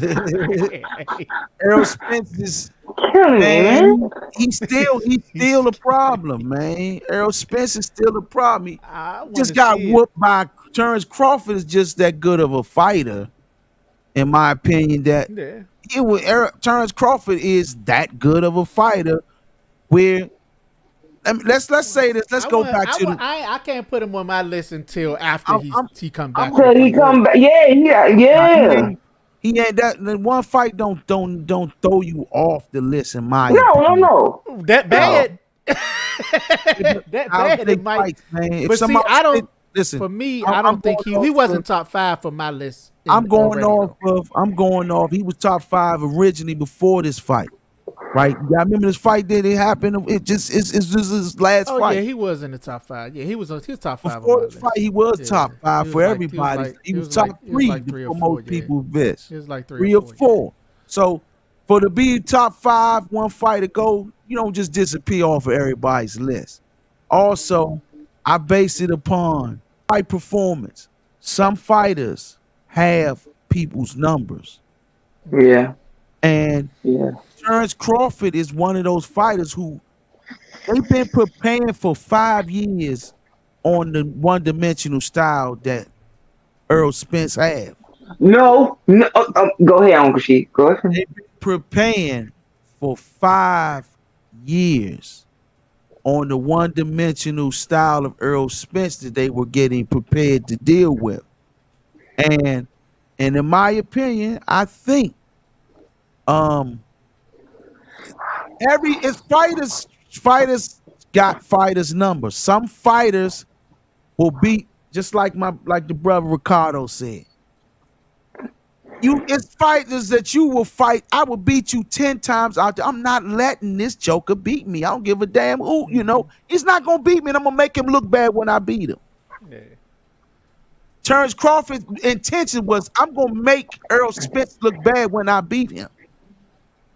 Before that fight, Earl Spence was an undefeated fighter. Earl Spence didn't lose 5 fights. He didn't lose 7 fights. He lost 1 fight. And he lost 1 fight by a game plan, a strategic game plan that put him in a box. Earl Spence made the list. He's still a world champion. He's still a world champion caliber fighter. He still made the list as number 8. I want to see it. I don't. Y'all already know this about me. I don't drink or smoke, but I need something stronger than this soda. This ginger ale ain't strong enough. Come on with it. You gotta get the ginger ale bold, man. Get the ginger ale bold. Come on You with it. can't sit there. Did you catch Uncle She what he just said? See, he gonna say, Terrence Crawford prepared for 5 years for Earl Spence's one-dimensional style. Mm-hmm. Then if he's a one-dimensional style, then how can it be on the list, Uncle She? Hold on. Let me break this down. Yes, sir. Marvin Hagler, one of the greatest fighters in boxing history, had a one-dimensional style. That does not diminish your fight game. Marvelous Marvin Flag come forward, break you down the same way. Earl Spence, one-dimensional style does not diminish your fight, diminish you as a fighter. If it worked, it worked. That doesn't diminish you as a fighter just because a fighter has a one-dimensional style. Now, if a fighter capitalizes on that one-dimensional style, that's what destroys you, not the style. It's if the fighter's able to capitalize on it, or you able to find a way to readjust. Now, it's plenty of greats that had a one-dimensional style. Sugar Ray Robinson, Joe Louis, one-dimensional style. Still a great. Frazier, one-dimensional style. Just because I said a fighter has a one-dimensional style doesn't mean that I eliminated his skill set. That doesn't eliminate their skill set. I just stated that Earl Spence prepared for how to capitalize on the one-dimensional style. Crawford. Everybody, Crawford. I'm sorry, Crawford. Everybody doesn't have those abilities to do such. Everybody doesn't have the boxing IQ to do such. He has beat 40, 50 guys, 30, 40 guys with the one-dimensional style. So it requires, it's like it's a war. It's an art of war. Those guys prepared for it. That one-dimensional style did not eliminate him from beating the shit out of all the guys that he already beat the shit out of in the past. Inferno. So now, of course, Joe Frazier had a one-dimensional style. Yes. I disagree that yes, Joe Louis did have a one-dimensional style, but I disagree that Marvin Hagler had one because I'll use an example when he fought Mustafa Hamsho. Before he blasted Mustafa Hamsho, he boxed him. John the Beast Mugabe had a one-dimensional style, and in the first four rounds, he was outboxing Mugabe. Now you mentioned one fight. Name another one. Okay, Mustafa Hamsho. The second fight, John the Beast Mugabe. Third fight, Willie the Worm Monroe. The first fight, because remember, Willie the Worm Monroe wound up. How you get them out of there? So he sat there with Willie Monroe, and he lost on the cards. The second time when he starts Willie Monroe, so he outboxed him and then countered. Yeah, he lost to Willie Monroe the first fight, then starched him the second fight, outboxed him, and then clipped him and got rid of him. And then when he started to outpunch Mugabe, he started to say, at first Mugabe was outboxing him because that's what made Ray stand up in the crowd. But when he started to finally turn Mugabe and then pulling on the inside, but basically he had to change his timing a little bit. I've seen him in multiple fights change the timing. And not only that, but sit there and bounce, pull, then switch instead of just walking here and doing the thing that he would do on other occasions. With Earl, I feel, even though I've seen Earl box in the amateurs, Earl, and I don't want people to think I'm saying one-dimensional is bad, because I myself had issues when I was coming as a fighter, because I just told y'all a story and I've told it multiple times, but Baker was like, you ain't got to use everything early. What you use everything for? If this was working, stick with it. Don't overthink it. Same thing with Tank. People, when I kept on telling people that Tank could box. Same thing with Tommy Hearns. So Tommy Hearns could box. Let me say this to you. You mentioned that, right? Yes, sir. Before that style changed, did he take L's? Who? Marvin Hagler. Robberies. Did he take the only guy that legit? The only legit one was Willie. Yeah, the only one was legit was Willie. Yeah, that was the only legit one. Yeah, Willie. Readjust. With Willie Monroe. Yeah, that was the only legit one he had. Yeah. He was forced to readjust. Earl Spence just took his first loss. Now he's forced to readjust. Those guys like Joe Louis and any of those other fighters, even guys that you name, they were forced to readjust. L's make you readjust. Before that, you're going to do what you do. So one-dimensional comes when you have to readjust as a fighter. So when you take an L, you're going to readjust. If you're winning, you're going to constantly do the same thing over and over again, because why would you change something that worked for you in the first place? That's why amateur boxing creates that too. You readjust because you learn from those things. Same things with the pros, with these legends. They was one-dimensional that had to readjust because they took L's before. And the style might complicate it and made it force them to readjust. Earl Spence got caught in a situation where readjusting wouldn't even help him, because the guy already prepared and studied and already took everything of his greatness away from him. Readjusting wasn't going to help him at that time because he took everything from him. Yes, sir. Some fighters have guys that's capable of being that guy to make you be unable to readjust. One-dimensional at that time was, I'm just going off of Terrence Crawford's already having a game plan for several 5 years a long time to specialize on a fucking style. You see what I'm saying? This is a long time to specialize on it. The trainer said to them, he said, man, we've been preparing for him for 5 years. So they said our game plan was to should have stepped up his preparing for him. but believe it or not, they probably was sticking to what they think of. I'm gonna break him down. You heard him. I'm light on the ass. He light on the ass. You too light. Coming up. He too coming light up on the ass. weight. So he thinking that Spence can't. He thinking that Terrence Crawford can't hit. And man, that's an art of war. It's a smart tactic. I still think Earl Spence he's still capable. Still capable of winning a few. And I'm a Terrence Crawford. I was rooting for Terrence Crawford from the jump. So let's not confuse it, y'all. I was with Spence. I was rooting for Terrence Crawford. He was Earl Spence. I was Terrence Crawford from the jump because I knew off my list. And the reason for me let me down. Terrence Crawford was the one-dimensional style. I mentioned that several times. I still think Earl's a great fighter. I've seen Earl break some vicious jokers the fuck down. Yeah. He's still capable breaking eye sockets and shit, man. He's still capable of those things. Terrence Crawford was just that goddamn good. Something about that 54 that night, be scary in my for opinion. Me, Terrence Crawford was that good. If his face couldn't hold up at 47, yeah, 54 gonna be. Let's see what he gonna do at 54. He made my list, man.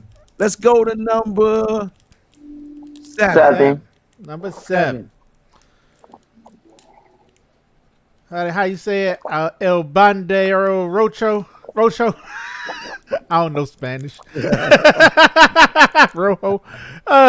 David Benavidez. Okay. That's what you got? Oh, El Bandero Rojo. Rojo. Yeah, that's it. Rojo. El Bandero Rojo. Number 7. David Benavidez. Okay. It's just for me, he's still the WBC champ at 168. I don't care what y'all say. He ain't never lost that belt. He made it. This is my Canelo. This is my part of my Canelo, my daily Canelo rant. He ain't never lost that belt, and the dude who holding that belt ain't trying to let him get a chance to get his belt back. So he's still the champ at 168, WBC champ. But and then he had impressive wins. The biggest win he can have, he can't get that fight, so he moving up. We're gonna see how he look, just like with Earl. I'm gonna see how he look at 75 coming up. But yeah, he's just walking through people, taking names, walking through good fighters too. Darrell, Caleb Plant, Andre. So number 7, my man, David Benavidez. All right, JR, give me your number 7. My number 7, I would say pound for pound. And well, he hasn't fought in multiple divisions. My thing, I like to see if he can fight multiple divisions. So I can't pick the guy I was just thinking. I would say my man Scooter. I get some love to my guy Scooter, man. Scooter did his thing before he lost to Inoue. He had went through two weight classes, fighting undefeated guys, 5, 6, 7 fights in a row, and box inside, outside.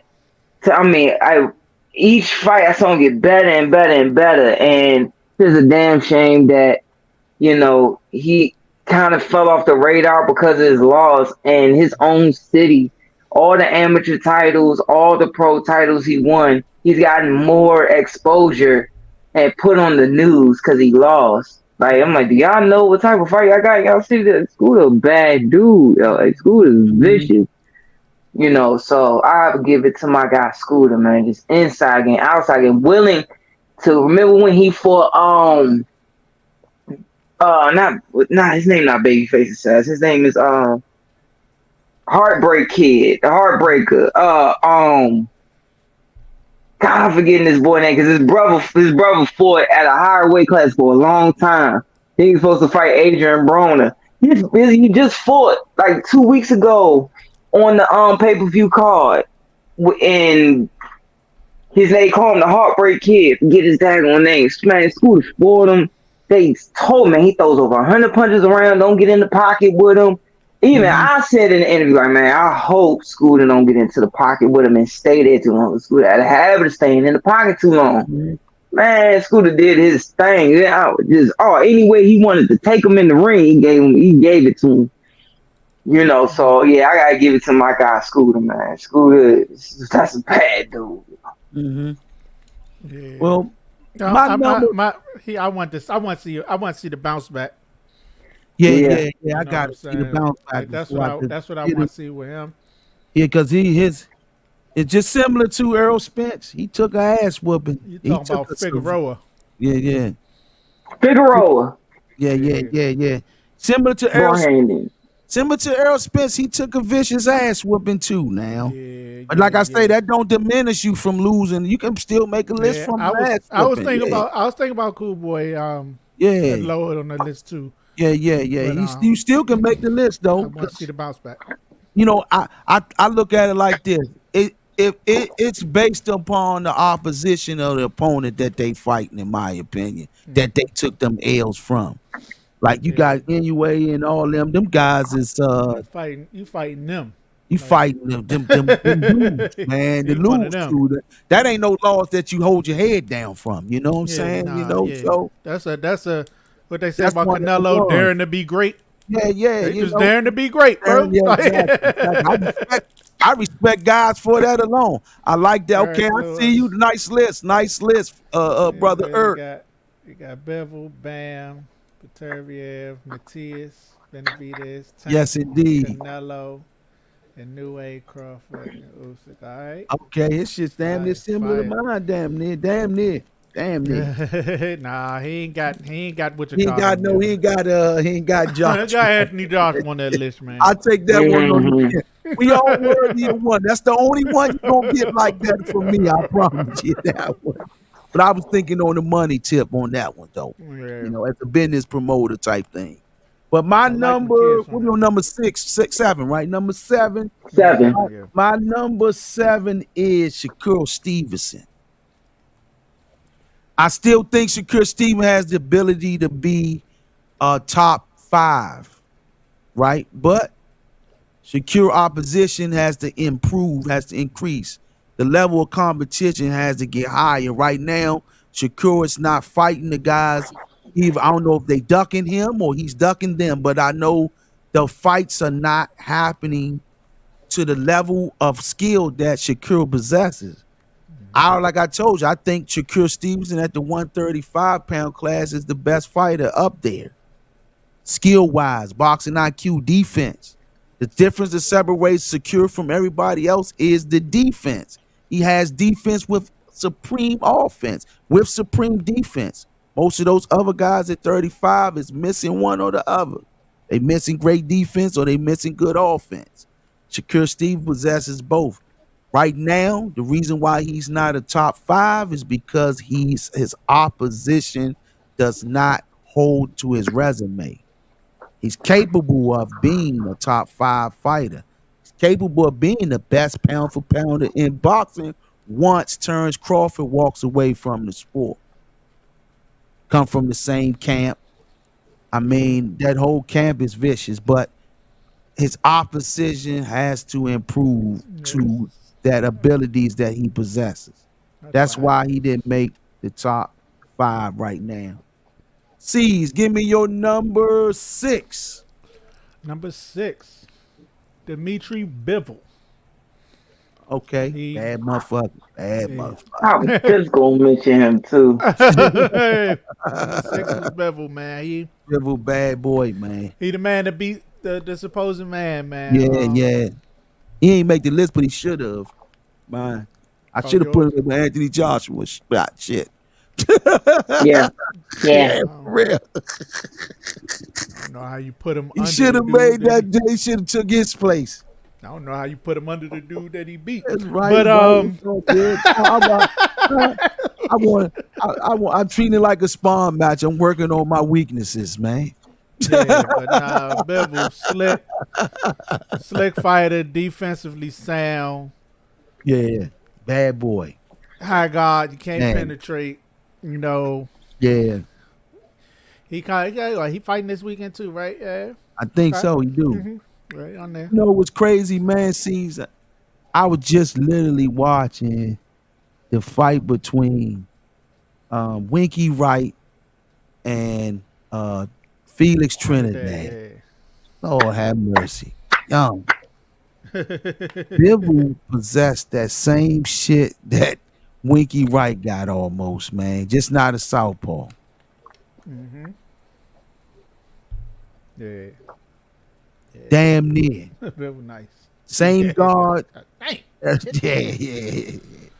Bivol should have made my list. I don't know what the fuck I was I'm thinking. geek for that Beterbiev fight, man. That's so Lord. Oh man, what? Oh my goodness. I ain't betting on that. I ain't betting a popsicle stick, a piece of gum. I ain't betting nothing. Man, they better have that, man. I don't care. I can meet me a joint tonight, meet me a girl tomorrow, and she want to get married. If that fight that day, yeah. I don't know what to tell you, boo. I don't know what to tell you, boo. They done scheduled the fight for this day now. My girl already know. Like, this supposed to be a stacked month. She's like, oh yeah, we ain't going nowhere. We ain't going nowhere. This He ain't taking me nowhere today. Yeah. But yo, number 6, Bevel. JR, what you got? Number 6. I'm going to bounce off of your... Mine isn't Bivol, but I want to bounce and add some compliments onto that. Bivol's style, man, the way he can... I tried this one time on the heavy bag. On the heavy bag, folks, this the heavy bag. Heavy bag don't hit back. All right? The Lord know I wasn't going to try it in sparring. I ain't had the guts. Oh, man. That Russian jump, when they do this... Oh, yeah, the bounce. and Bob, and throw the hook as they going backwards. Uh-huh. And I'm like, how do you get away with this? Like, how do you get away with this? How? You're throwing, it ain't like when, like, so the equivalent for people who don't know, the Russian style, they hop and they kind of have their hand here. They like to have it here. Like, you know how some Americans, we come out and we do this, we do like a mantis. Mm-hmm. And, you know, we might go here. In the Russian way, their version of this is this. Yeah, they timing on jumps. And they jump in and out. It's a double dutch. In and out. So when they throw, for instance, if they call it 132 or 123, it's boom.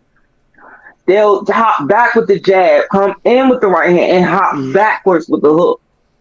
The equivalent for that for us is boom, boom, and then throwing a check hook. That's our American equivalent. Mm-hmm.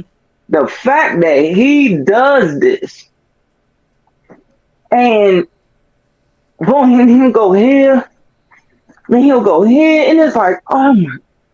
When he broke, what's that boy name? He broke that boy down so bad he moved up the cruiserweight. Y'all laugh, I'm dead, man. He broke that boy down. They call him in Mexican and Spanish and English is lefty. Zordo. Zordo. Man. Whole time I'm thinking, man. Yeah, I thought Zordo was gonna be a problem because Zordo big. That's a big dude. Yeah. That's a big dude, and I'm like, yeah, man. I'm a pure boxer. I'm always rooting for my smaller guys, the guy coming up a weight class to fight the bigger guy. Mm-hmm. The pure boxer. Oh my God, I'm always going for the pure boxer. But I'm like, yeah, that's a big motherfucker, man. I'm telling you, you gotta think where this is coming from, man.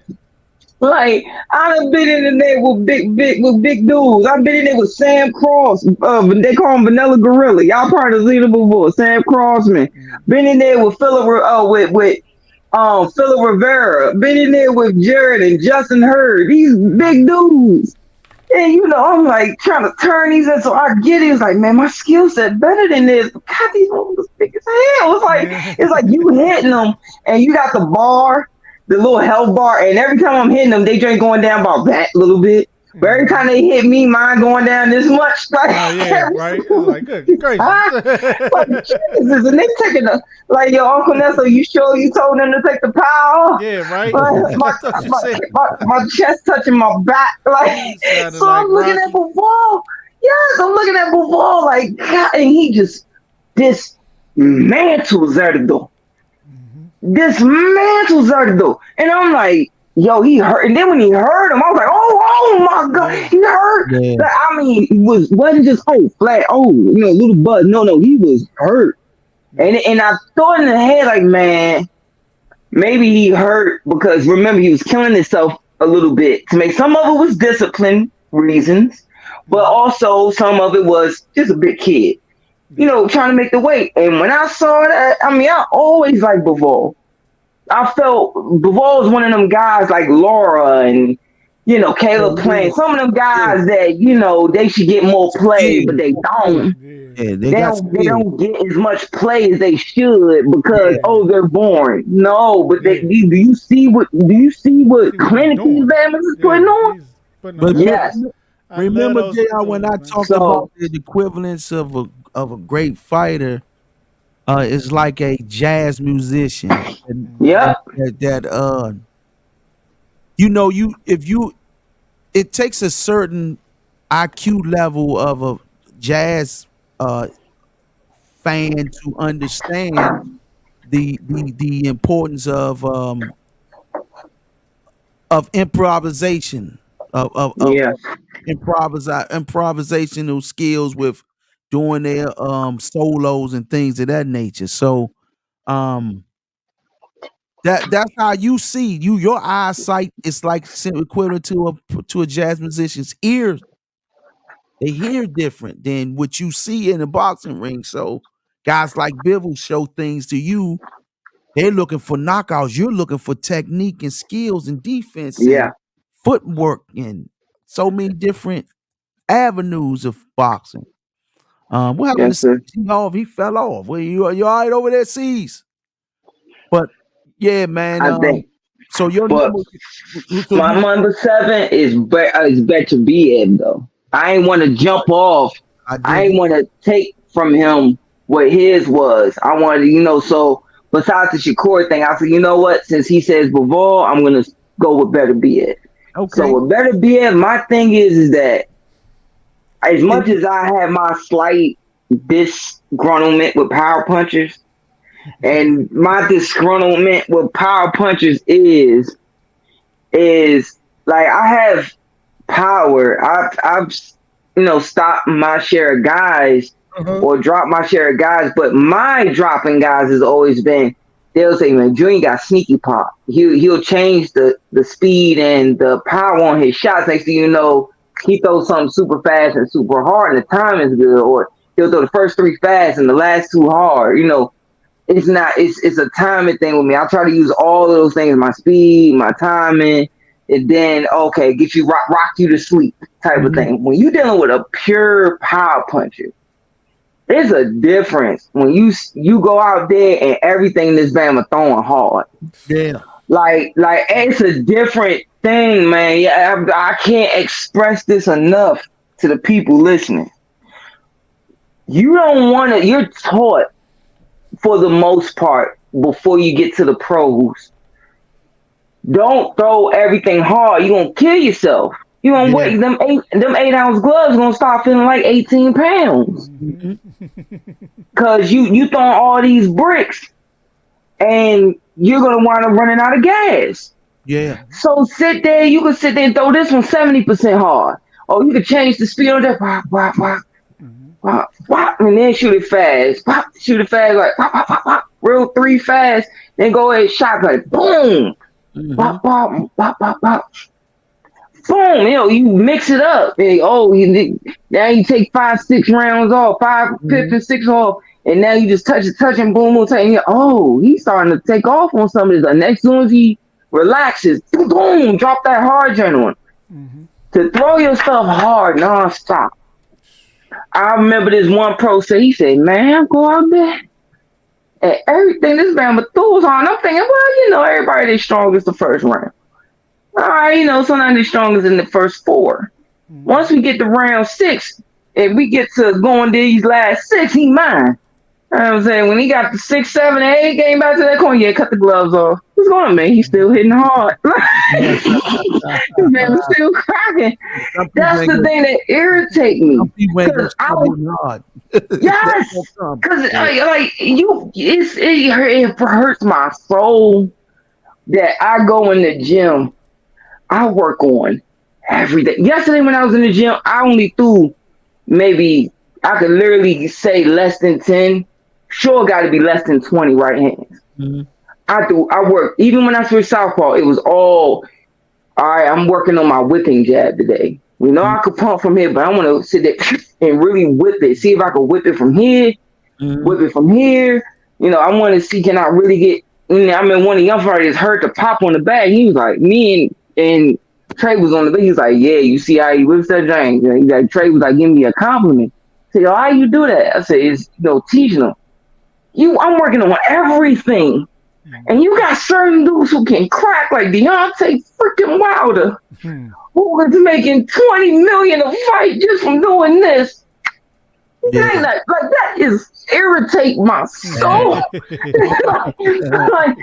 I'm happy for you.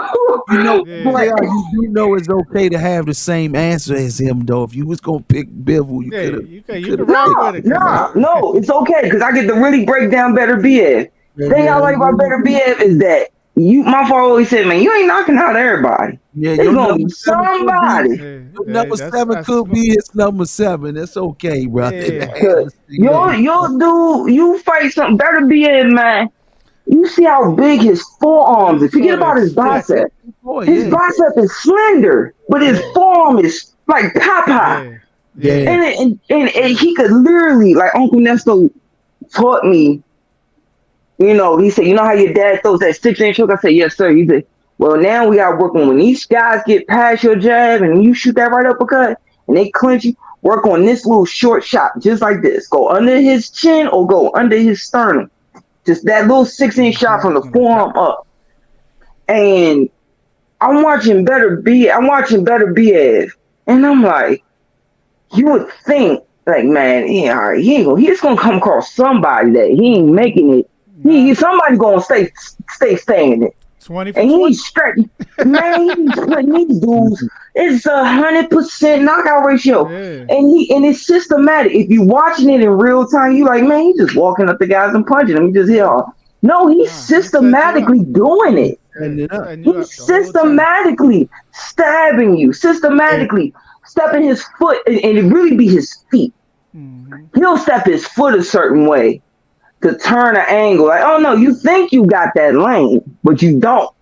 And as soon as you do that, he make you think, oh, I put his leg out here. Now I'm gonna take off back this way. When you go side to side to side, and go back this way. So and next thing you know, he just, and it ain't no Marvin Hagler type of, no. It's literally this, just that, and he boom, boom, and all of a sudden, dude, just you feeling it, and it's percussion type shots. Yeah. I mean, every shot is concussive. Mm-hmm. Like he kind of remind me. Yeah, he kind of remind me of Tommy Morrison, where every punch Tommy Morrison hit you with was concussive. Yeah, he was. He's like, God, so. Yeah, that's what Alex said. Alexander the Great said that. Yeah, boy can hit. I remember. Yeah, I remember because I thought, I done seen Mr. Al get in there and shake out with a lot of really bad dudes.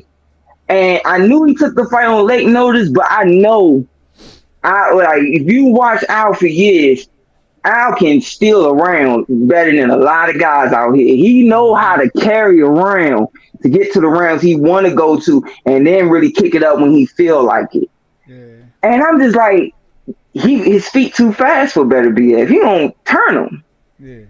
Man, when he started catching up, I was like, God, so we at number 6. Yep. We at number 6. Man, my number 6 should be. I should put Canelo Alvarez in this guy's 6. No. In this guy's 6, and he be in his 5 since he don't want to fight him. So, but my number 6 is Benavidez. Yeah. I think he could be high if this fucking guy fight him, man. Yeah. He has the possibility of being high or lower. That's why he 7-0 man. I said same thing, man. You know, I still get the biggest fight for him to get him up in that top 3. Just by Benavidez taking the challenge to fight Boo Boo and dismantled him the way he did this recently, right? The way he dismantled Plant, right? This guy has the ability to be the best pound for pound boxer in this era if these guys fight him. You can't deny it if this one guy give him a shot. This one guy could have been number 1 if he fight the guy himself. You know, the face of boxing. We still juggle that between him and Tank, but Tank opposition is about to pass his because his shit is just as bad. You know, they both ain't got the most stiffest opposition in boxing, right? But they top 5. You can't take that from them. They the gatekeepers. But Benavidez could be higher. These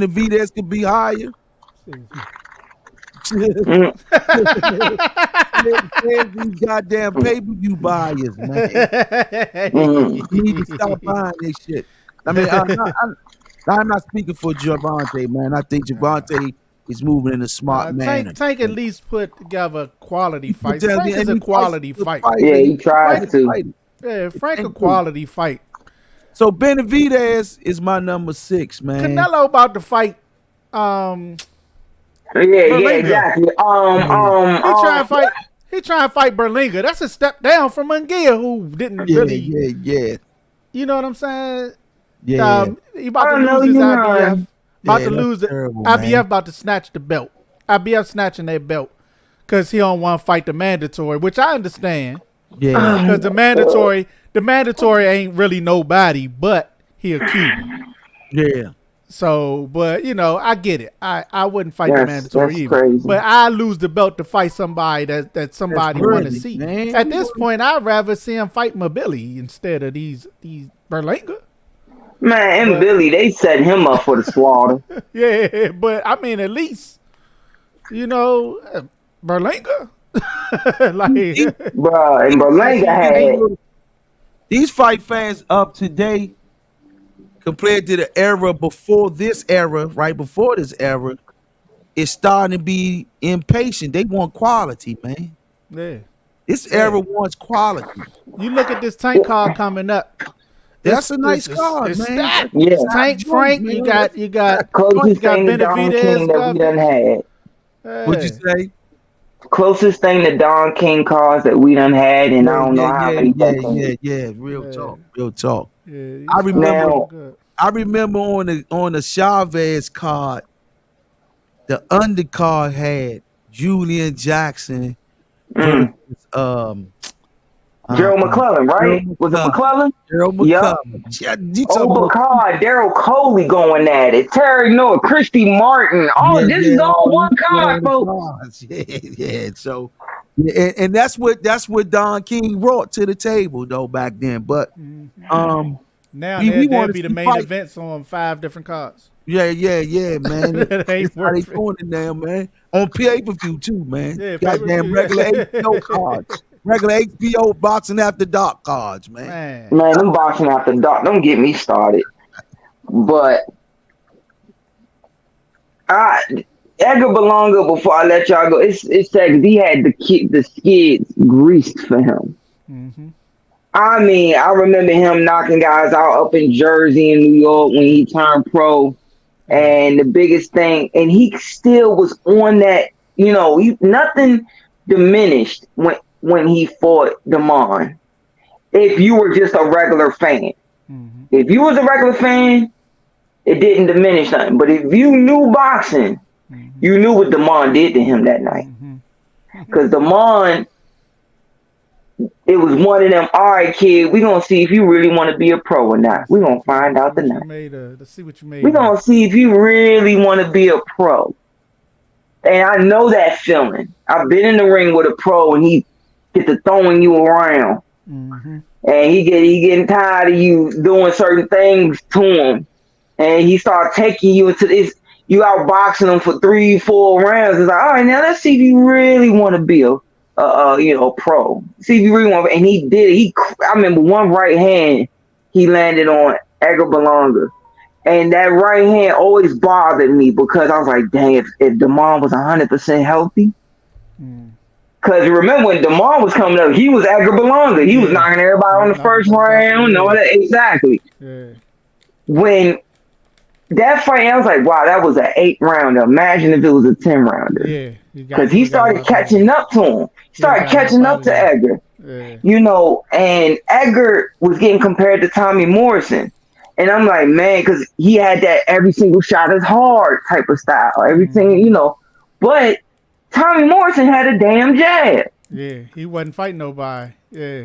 Once he got to fighting them level of competition, them knockouts ended.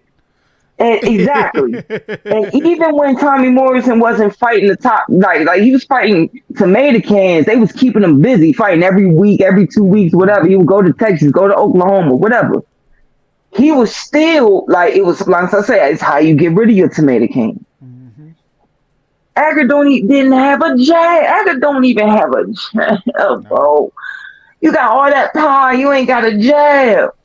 These dudes are going to start getting nervous of you and running away from you. You got to be able to cut the ring off and use your jab. And he can't even cut the damn ring off. Then he got hurt real bad the next fight when he fought that boy on the pay-per-view card. And he got mad. No, not Angulo. It was another dude. I'm going to send you to take that boy hurt him. Hurt him a couple times, then dropped him and hurt him bad.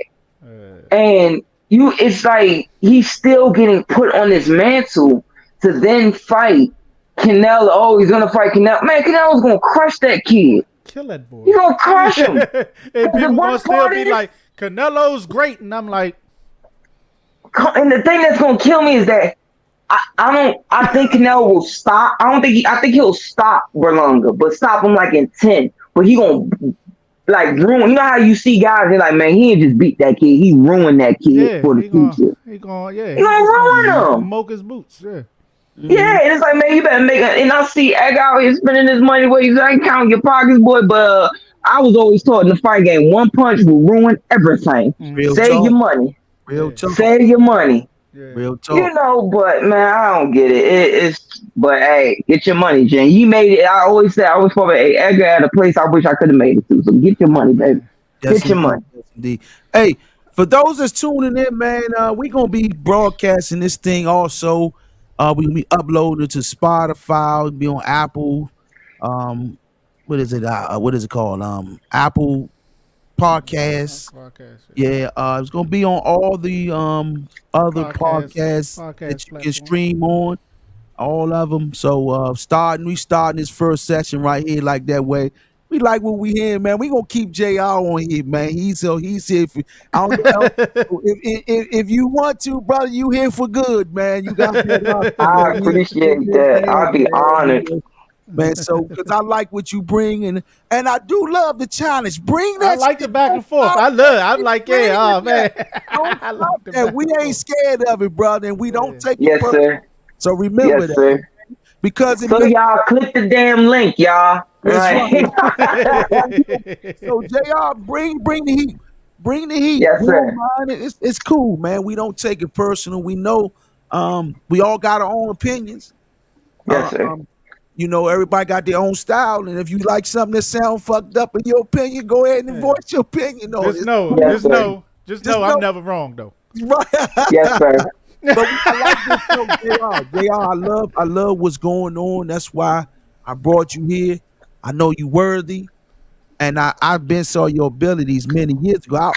I extended my hand, and you doing the DC boxing legend days when me and Ray was So I've been trying. I said, hold on, this brother, young boy, right here know his stuff, man. Because I was watching you on the little on your when you do your lives, when after every fight, you just do a live Oh, rant. You go rant on a when I was Sunday. in my house and then I do it at the store and oh man.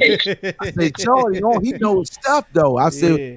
I was just like, I was going off at the time because we wasn't video. We was doing it like through the board Audio. or whatever. Yeah. And I was gonna get you the mic and all that to go join us. But now we here, so it's a beautiful thing, man. I appreciate you, man. Come on in. Yes, sir. I appreciate y'all.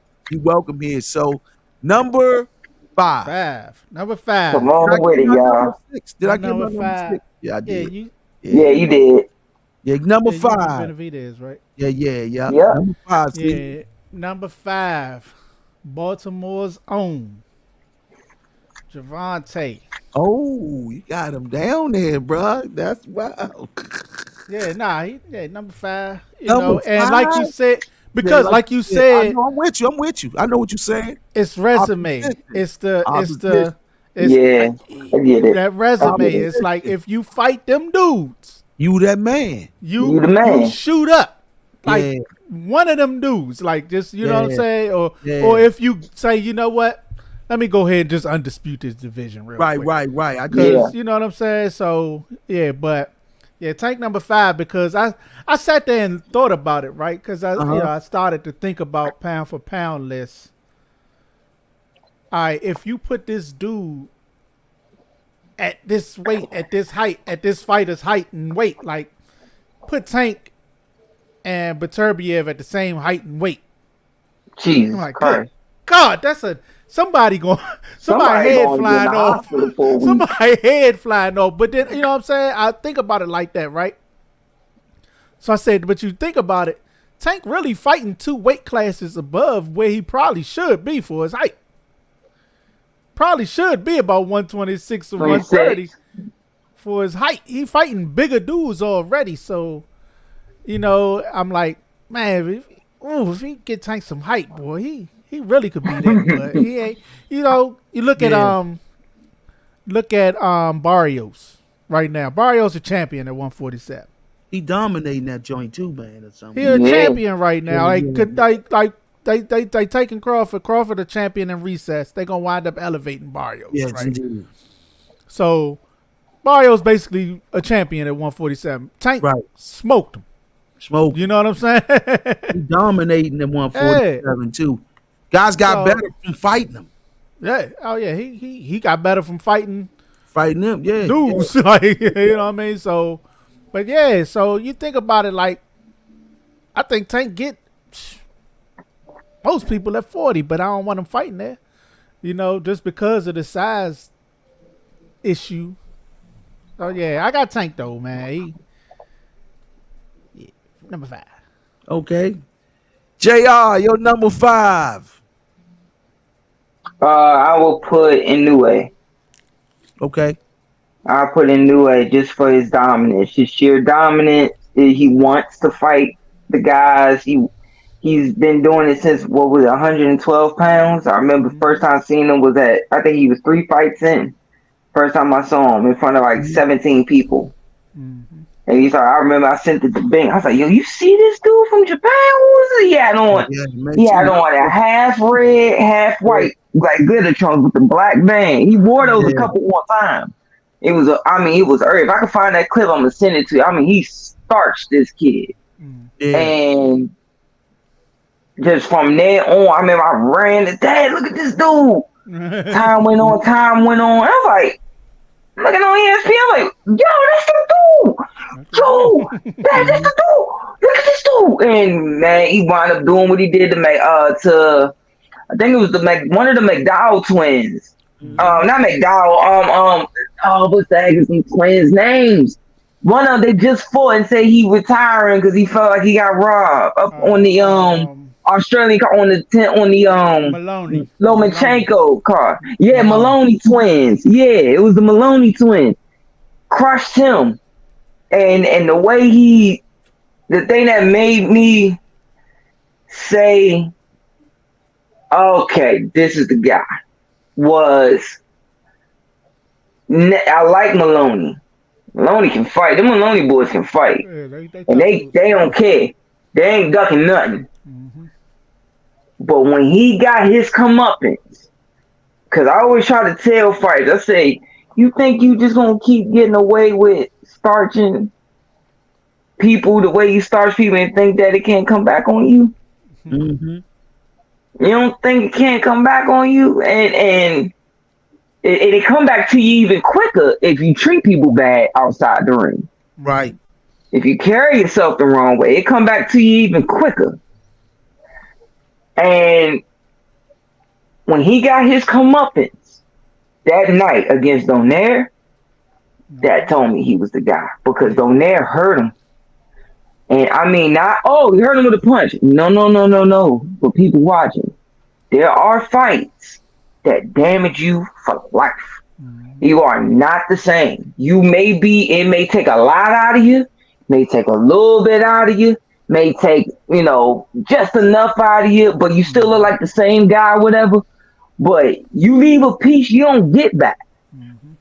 And he broke that boy. Nonito Donaire, if people remember, he was kind of in New Way. When he was coming up in his prime, he was in New Way. Starching everybody, man, crushing him. Remember when he really popped on the scene with Vic Darchinyan? Because Vic Darchinyan ended his brother's career. Remember, he put his brother in the hospital and his brother almost died. And his brother came back. He said, don't worry, I'm going to move up 2 weight classes just to fight this dude, get that lick back. And he ruined Vic Darchinyan. Vic Darchinyan was never the same. That's who Nonito Donaire is. Yeah. And this is a guy who won a belt older than when he was supposed to win it, and was still on that, wow, he's still out there, 37, 38. And when he fought in New Way, people were worried, like, man, they're just throwing Nonito after all he done gave the game. You throwing him in there with this young kid, the send him out. This is his severance package. You can't give him a better severance, a safer severance package. That's what the talk was. Yeah. And he damaged in the way. Broke his cheekbone. It was either he broke his nose and his orbital bone, or he broke his cheekbone and orbital bone. It was one of the two. But I know one of them was definitely the orbital bone.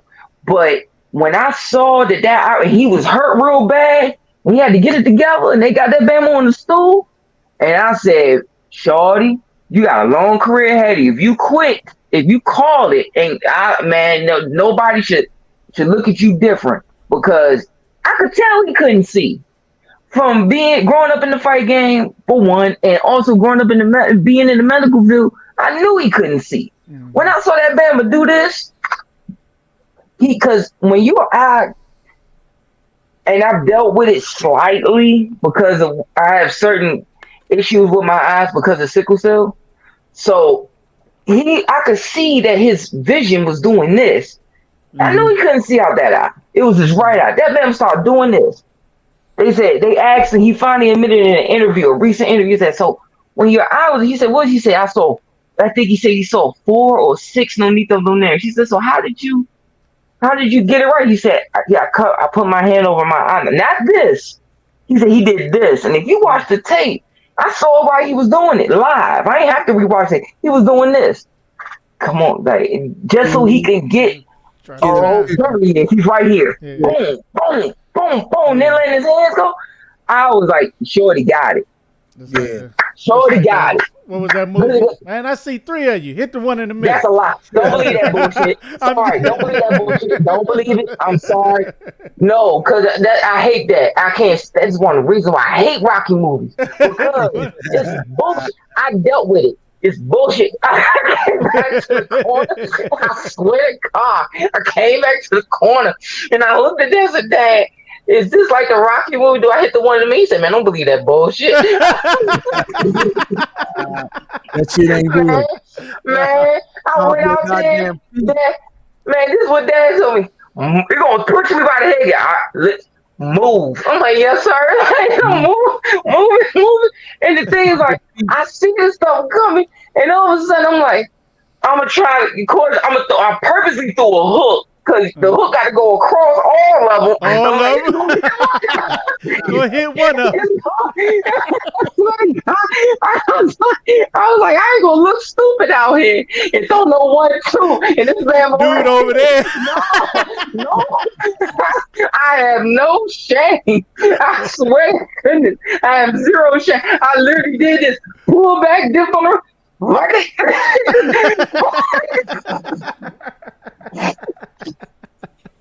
I swear I did. I have no shame. But man, that when he said that he couldn't see, you seeing like 6 of them pounds, like, oh yeah, he was feeling it. He was feeling it. So I got to give it to him because you got to understand from the medical perspective. If you go and watch Paulie Malignaggi's documentary, when he fought Cotto and that orbital bone broke, not only did it break, but then they didn't even let this man change clothes when he got to the dressing room. He had a skirt on, so they detached his cup and just pushed it down and let him keep his trunks on. Yeah. Put his it was like a Nike zip up on over top. Kept his boxing shoes on, tabs on. He said, "No, that bone is chipped off and it's floating to the back of your eye. Yeah. If it get to the brain, you might fall out right here. Yeah. That's what you're dealing with. And, so I got to tip my hat to you anyway. That's what that told me, skill for skill, but also everything on the inside. Yeah, he the guy.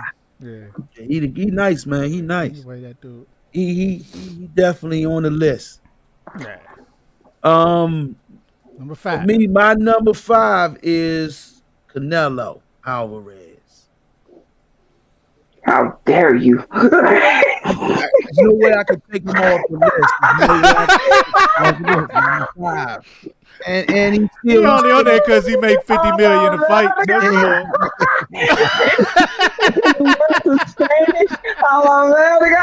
Now Canelo on the list, man.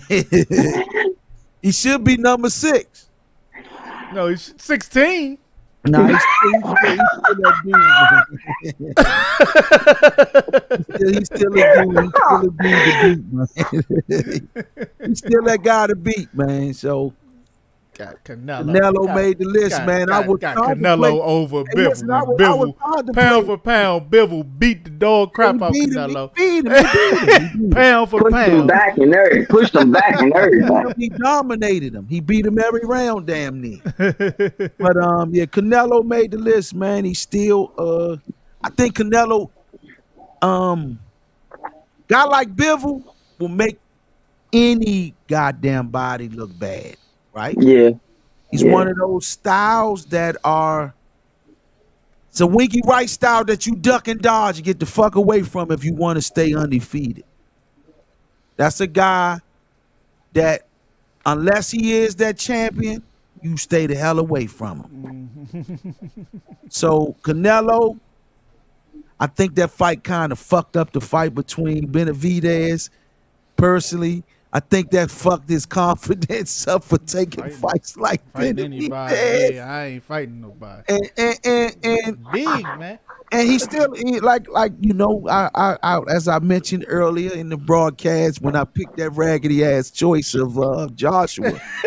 We got past that, Uncle Chief. We got past that. We ain't gotta bring it up no more. We got past it. I'm trying to land this one right here. Right? Because this about as raggedy a choice as the Joshua fight. I'm trying to land this. He's still that dude. He's still at the dinner table is one of the faces of boxing. Yes, sir. Still that guy that electrifies the fights. Because believe it or not, he fought a Class B fighter, B plus, and it still was electrifying. Everybody still cut the TV on to watch it. A lot of few people paid to watch it. Some of us bootlegged it. It's cool. We did what we had to do, right? And he protected that kid when he heard him late. Oh, he was carrying him the whole fight. The whole fight. Hard. But my problem with Canelo is he's a potential 1 or 2 if he just fight this one goddamn fucking fighter, man. No, Benavidez, man. That's all he got to do is fight Benavidez, man. That'll keep you on the list for a little while. Yeah. If he fight Benavidez, to beat him. I don't mean to say fight him. If he beat him, if he beat Benavidez, He my number one. Uncle sees. I'm gonna tell you what it is. Y'all just said he lost to Bivol, and you feel like that messed up the potential because it may have messed with his confidence. Bivol was a bigger guy, and pushed him back. He hit him with some of his biggest shots, and Bivol didn't move. Okay, let's just keep that in mind, right? You got basically you got systematically dismantled. It wasn't brutal. No, it wasn't. But it wasn't brutal. But man, God dang, man, he beating them all around the ropes. It was like an Olympic style 12 rounder. Right. I was impressed with Bivol's fucking ability to do him like he did him, though. Now, I'm gonna tell y'all. I've said it multiple times when I was on Slip Account. I'm gonna break it down to y'all again now. When he fought Bivol, it told a lot about himself. Just how enamored he's become with knocking guys out. He think he just gonna knock everybody out because he has this thing where he goes and shoots the body shot. Then he does the other thing where he goes and then comes with the over top. You know what? He throw his uppercut. He throw it like it's not. It's all hit home. He throw it like this. He steps on he steps on the cigarette. He goes, it's all this. On the heel. But you know what? That's how Tom used to teach me to throw it, But off the heel, rip up, but I still keep my shit tight like that. But when Canelo throw his, it'd be like this. And he rip to the body right there. But you can't do nobody like Bivol like that, though. And he's throwing it. And every time when Bivol took a round off slightly and he threw it and Bivol didn't move, then it showed his problem with his coaching. They had no B plan. They had no way to adjust. Yeah. Now, the last telltale sign was he got Bivol on the ropes at one point. Bivol was doing lateral movement, got to the ropes, and you saw Canelo do this.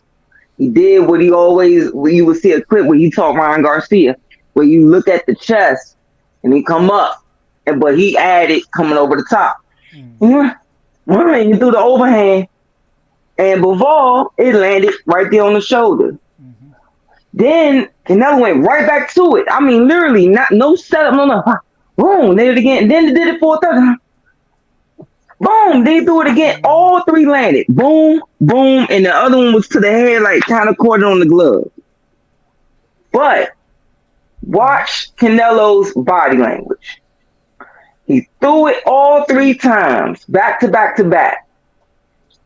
And Bivol didn't budge, didn't slide down the rope, didn't rock on the rope. Literally just fine. And you can see Canelo's body language. He do this. Oh, Lord.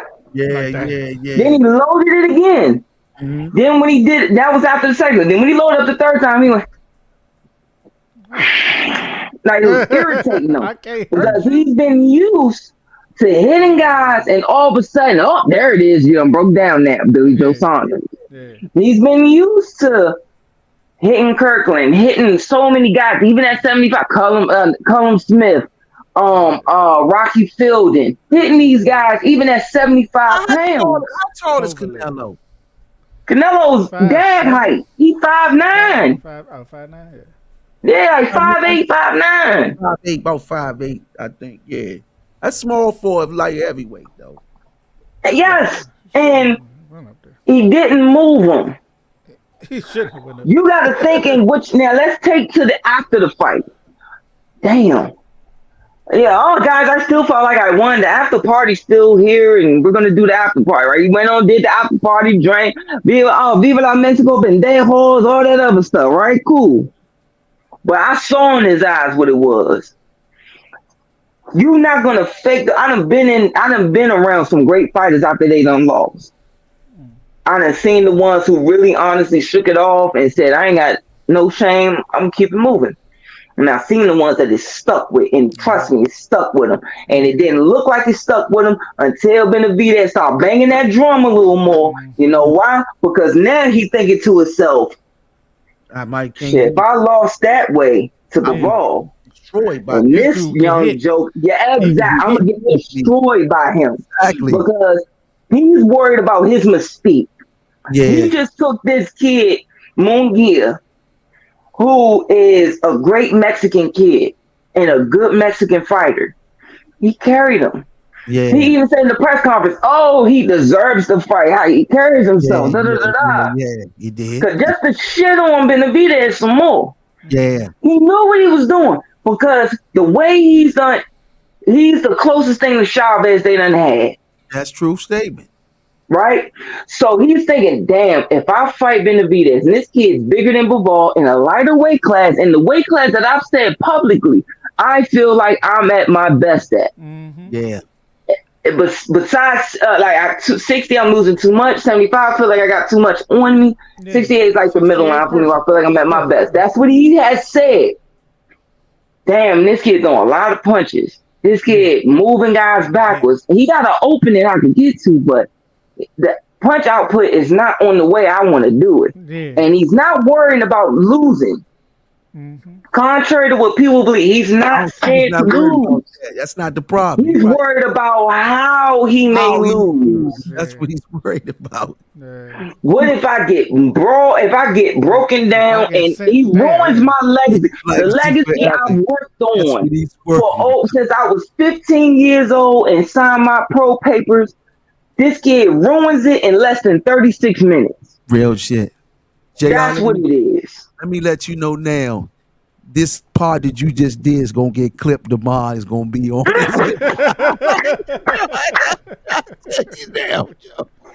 You hit that motherfucker on the money because that's where I was going with it at, man. I was like, that loss discouraged the shit out of him to the point, like you say, he's not worried about the L. He's worried about how bad the L's gonna be. That pressure, because the pressure busts pipes, and he damn. Benavidez is busting pipes and reinstalling them. Shit, no diddy, as they say. You know what I'm saying? Wow. Yeah, man. Seriously, man. But yeah, great point, bro. That's going to be on the highlight tomorrow. Guarantee you. Yes, sir. Yes, indeed. Number 4. Or 5. Four. 5. Yeah. Oh yeah, 4. Yep, 4. Yep. Yeah. Number 4. C's. Well, my number 4 was Beterbiev. I ain't say that.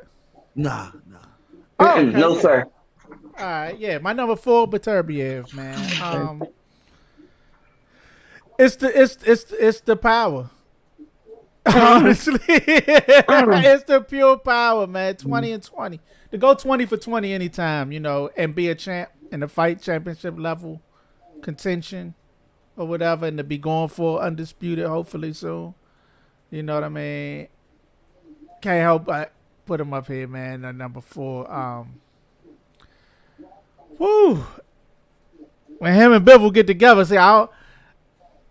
it's going to be hard for them to crack this top 3.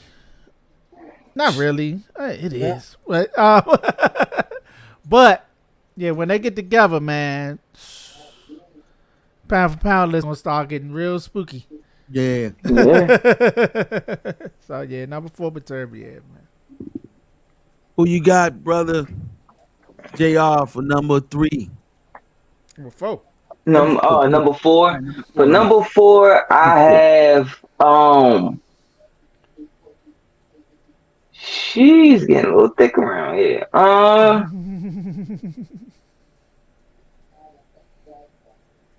I got, even though he hasn't fought in a different weight class yet, I gotta give it the Boots, man. Okay. Skill wise. That's he he hasn't, because one of my criteria is you have to fight in different weight classes. That's one of my criteria. Because I want to see how you do when you're in there with bigger guys and how you adjust and blah blah blah blah blah. But this kid, man, this kid is something extra natural, man. Yeah, it's natural. Yeah. I mean, it's just something extra natural, bro. And he has the ability to bring back. Like, can you imagine Benavidez, Tank, and Boots? Like, Boots isn't there yet. He's almost there, but he can get there to bring back the 24/7 type of era where it was like, oh, like Tank at that moment now where Floyd was, where it's like, yo, Tank about to pop out for a fight. Oh, shucks. Boots can be that guy as well, but it isn't just that. See, with Tank, it's, he got that Tyson effect. And what I mean by that, and I'm not just talking about the power, I'm talking about the hood love. Yeah, that's it's authentic. Yeah. When you see him come through, whatever coming out his mouth is what's coming out his mouth. He don't care how you feel about it, whatever. Like, for instance, I never forget one time me and him was in the back. I think it was Ty Barnett's last boogie in the city. He said, Junior, I ain't like you. He's like that. He said, I ain't like you. You Ray Leonard. You Sugar Ray Leonard. He said, you Sugar Ray Leonard. Everybody going, you walk in the room, you got that dog in you. We all grew up. I done seen you get mad and, really turn up. But me, I ain't going in there with the Kool-Aid. You get the white folks, man. I ain't gonna be able to do that. And I was like, I'm me in the back, but DeMar Nicholson was there. DeMar fought on the car. We was dying laughing. At the convention center. Yeah, it was Ty Barnett's last boogie in the city. That was a wild night too. That night was wild. He was there too. Yeah. Because remember, DeMar came out and ran from the plug twice. We all came running out like this on the jump, man. Man, so, Javante was little then. He was little. Yeah. And he was probably 12-0 at that time. Yeah. So Boots is almost to that where he's kind of in the middle. Where he has the magnetic smile, where he cracks little, he's kind of like Andre Ward, where you don't think he's gonna talk, but he cracks little subtle jokes to make you go, oh, And then on top of that, you put him in the ring, and Philly guys got this thing about their outfits, where they don't pick the normal color patterns. They want to pick the most absorbent patterns because and I didn't understand it until a Philly fighter, Monster Mark Johns, explained it to me. He said, you know why us Philly dudes do that with our outfits? I said, what y'all look like some freaking Bamas, bro. What the fuck y'all be doing? And he said, nah, for real. The reason why we do, because he had orange and zebra. Yeah. And I was like, I'm not wearing that corner man jacket. That ain't happening. Hey, I was his cut man. I said, I am not wearing that. We can rumble right now. I ain't wearing it. I got my black hoodie on. You got black in your outfit and black boots. That's what we going with. Oh Lord, but he broke it to me so eloquent. He said, "How many times you go to fights?" He said, "Well, Junior, this may not count with you, but how many times you go to fights and it's a 9-fight card or 8-fight pro card, and you go, oh, damn, I forget the dude's name. I don't got the program with me, but it was like the dude. It was like I think he was the third or fourth fight. He had on the white with the silver. Well, the other dude at fight 7 had on the white and silver. Well, he had the dreads with the fade and he said when we wear these crazy colors." You had the one with the wildest freaking outfit on. Way crazy looking good. To make you wild up there. Really help you remember them. So next time you say, I don't know, it's like, oh, that's the guy who for the casuals. Yeah. And he gets in there and he gets to see. My dad told me this at a young age. He said when we were watching Emmanuel Augustus, and he was fighting Floyd. And Floyd, he gave Floyd hell.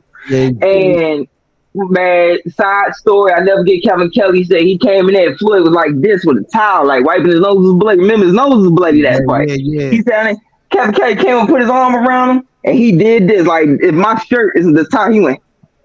Man, I don't never, man, Kevin, man, I don't never want to see that guy again a day in my life, man. You Made know, problems, man. but that was like, see, Floyd pushed through because he was in top shape. So that was always telling me about Floyd was in top shape, top shape, top shape.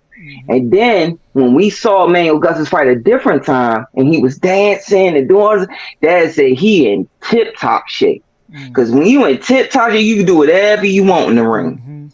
You can, oh, you want 8 rounds? I'll give you 8. You need 4? I'll give you 4. You know, whatever.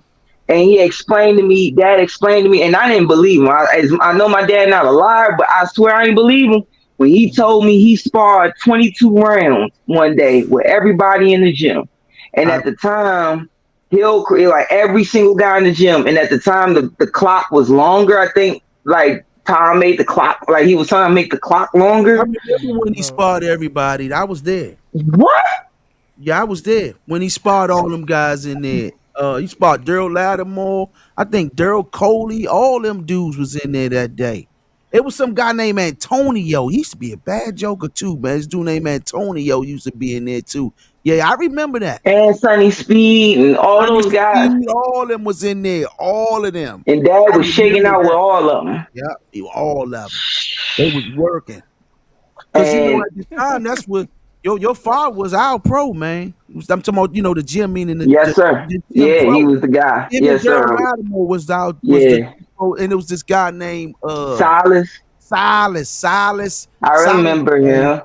Silas was he's the one made you work on your defense. I tell you that much, Joe. He was, and then you had I'm telling you, work on your defense. You think listen, he was James Toney back then, Joe.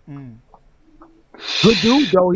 And Silas used to fight real funny. Like when he shadow boxed, it was different. It was different. That was the guy who would do this, right? Like he was kind of like, like he would flick his hands. Yeah, I remember. Yeah, that's how he fought, like how he shadow boxed. He's like, what the hell is Silas doing over there? Yeah, that's just his style. But Silas was a boxer. But like he was a fighter, a pure fighter. That's how fighters was back then. That's what they took that plane. And Rob, it was another pro. He was a light. That's the guy who hit like a brick, right? He had bricks in his hands. Knock jokers out. Rob was out. I think he was a heavyweight or light heavyweight at the time. And they was the pros, and then you had somebody else. That was all of our pros. Mainly was your father, and he sparred all them dudes. I remember that day. Clear as day. That's crazy. Don't come out. Like the closest I ever got was I did 12, and I sparred all the Juices guys. You know, that he had. That's the closest I ever came. But 22, yeah, that ain't happening, my boy. You're gonna sit me down for 6, and then I get back and like. I had to spar everybody with the left hand only. My father was getting pissed. Yeah, right hand crazy. He Dad did that to me. My hook got stronger because I had one arm. He made me use my left hand only, and I was right handed, so he would tie my hand behind my back, and I would have to beat everybody with the jab. And the hook. That's what Dad did that to me. All left hand still. I'm like, all right. But I can't make my hand. That's how I was able to put jokers out with that hook. You know, after that shit. And that was like, you know, explaining that to me. And Emmanuel Augustus was in tip top shape. It was bad, man. All the time. And you can get away with more. And when you put that with Boots, that's what Boots is. He's in dog shape at all times to where he can spin around you. He gonna sit there, do this, do that, come back, have fun with it. And that's gonna make people go, in Augustus though. Shit more he's more coordinated. Yeah. Timing much better. No, and that's gonna make he just like that. He do all that little shit he do too. Yeah. And you put that with Boots, it's gonna make people go, Oh my! Like even when you got to remember, this kid's at 47. He's boiling down to 47. He's like Tommy Hearns. Remember when people was like, "Man, Tommy Hearns wasn't supposed to be at 47. He was supposed to be at 54, starting his career." But he made will boil him down to 47. Same with Jared Hurd. He's boiled the amateurs at 65, boiled him down, trimmed him down to 54. And you just look at Boots and you know this kid gonna end his career at 60, 68, maybe 75. Boots? And you think so? I could see him getting strong because he's so young. He's still so young. Like perfect example. I got it. How many fights? You said how many fights Boots got? Boots got 31, 31. But he was fighting like every month. Every 2 weeks. No. Not every month. When that Bama turned pro, he was literally fighting. One point he fought every week, every 2 weeks. One time he fought every weekend that month. He would go to Philly, then he would go up to South Carolina, West Virginia, come back, then go to Tucson, then go to Mississippi. He was going everywhere to fight just to speedball him. So I look at him. You got to take notes. Youngs around here need to take notes and get on the ball, get the rolling. Yeah. That's why he did what he did. He had to go step out because they wasn't keeping him active enough. He wanted to fight about 3-4 times a year. He still want to about 4 fights a year right now. Right. And you look at him and you know he's still so young that I had to tell people, I said he fought my godbrother at the trials. Tweezy beat him to make the Olympic team. They fought each other like I want to say 3 times. 3 times. He beat him. Yeah, he beat him. Beat him twice. Boots beat him the first time, and then Tweezy came back and beat him twice. The next day, 2 days later. Just still in the same tournament. Yeah, and I had to explain to you. I said, you gotta remember this is 141. So you already look at a kid at 141 and you say, can he lose 1 more pound to make 40? No, he can't. All right, we're going to 47. And you look at it like, okay, as young as he is, by the time perfect example, look at Dusty. Remember when Dusty turned pro? Yeah. He was what? 140. By the time now look at him. He's now at 68, fighting at 168. And he's like, okay, this kid, you can see him boiling up. I see a slight difference with Boots. Boots is he kind of built like he's a natural slim type. Slender guy like you. So you think it will be 68? You think at the most it's that or 60? I don't see light heavy. Maybe. Yeah. Okay. I could see that. Okay. Yeah, I could see that. I don't see him being that big of a big. He's sometimes hitting 60. I can see him hitting 60. I don't really notice that he. It'd be late though. It'd be late like. Let me take that back. Let me take that back. I watched him at the when he was here in town. He was trying to get that motherfucking weight down. Yeah, I remember that day he was sunk in face wise the day before. So and I wanted to talk to him. He was like, man, I gotta go upstairs. I gotta go cut weight. I said, I see that shit in your face. and the reason why I said 68, 75 is because of Roy. You might be right. He might be at 68 where he's going to end up at. Yeah, I think the end of his career, like how Roy. Yeah, that's what I mean. That's why I said that. He's walking around heavier than what he actually is fighting, you know. Guys like 60, 65. Now I can say that like guys like Floyd and them, Floyd never really, he always stayed like 5-6 pounds within his weight. Man, my father wasn't having that. My father was like, I was fighting at 32. Man, don't you go past it or 30. If I was fighting at 38, I was not supposed to go past 44 or 47. Stay close to weight. Stay close. Yeah, man. You can focus on strategy, not focus on weight, you know? Then Gary Antoine said that's what he do. He stay about 8 pounds. Stay about 8 pounds. The thing what happens is fighters tend to start focusing on weight and forget it's fat camp. Yep, it turned into fat camp.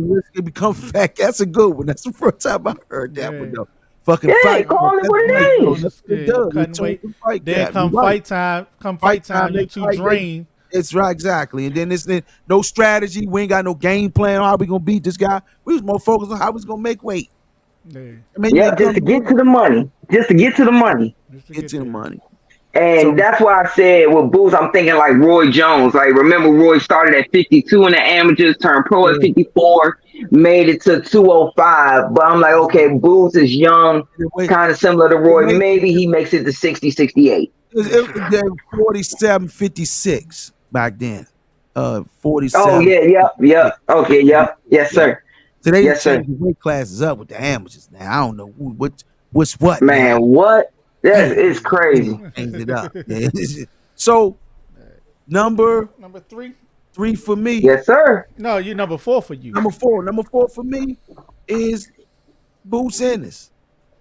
Boots at number 4. I had Boots at number 4, man. Like you said, I'm a backtrack on what you said and add on if I can. Yes, sir. Boots just that talented, man. He earned this one. You know what I'm saying? He earned to be number 4. He put that work in. He's willing to fight whoever. He ain't ducking nobody. He's calling out the guys that he once upon a time looked up to, but he understands the importance of the business. That he's like, I want to fight these guys. I don't give a damn what you was 5 years ago. Right now, I want what you have. And those guys, they moved up. Bills was vacated, and the guy is the best at 47. I don't see nobody else beating Boots at 47 right now, today. Now, once he steps up the competition against guys like, I think he'll beat Earl Spence, but I don't see how he can beat Terrence Crawford. But Earl Spence, I think he has the potential of beating him at a fight, but I don't think Earl Spence even gonna look in this direction. Hell no. So 47 is his own for a couple of years. I don't see none of these youngins that's behind him right now being able to defeat him. None of those guys that's trying to move up to him is going to beat him. He's like once those 2 guys get out of the way permanently, those 3 guys get out of the way permanently, the potential of being the next Floyd Mayweather is right there in front of our eyes if he stay focused, and which he does. Them guys in the gym every day. I know people in his camp. I remember his brother. I remember his father back in the day. So I know that camp is very disciplined and dedicated group of guys, man. Philly has always been the a beacon of boxing in the United States and in the world. And it's in our region, it's in the DC region, so we have to deal with them guys on a regular occasion. Back especially, and now till today. It's just one of those places where they fight. That's a fighting city. This is a fight city. Yeah. Think about and DC. he's learning from his brothers too. Remember his brothers? He's learning from all of them. Yeah. So I'm with you, man. We got one in common, man. That number 4 is definitely what I think too, man. You know how I love Boots. Boots my man. Boots my man. But like the reason he didn't make mine was opposition. I'm like, Boots. You know what's crazy? That's an exception right here for me. I picked Boots because I think Boots will beat the shit out of most of them oppositions. You know what I'm saying? The only challenging one I think to him is the guy that he lost to twice in the amateur.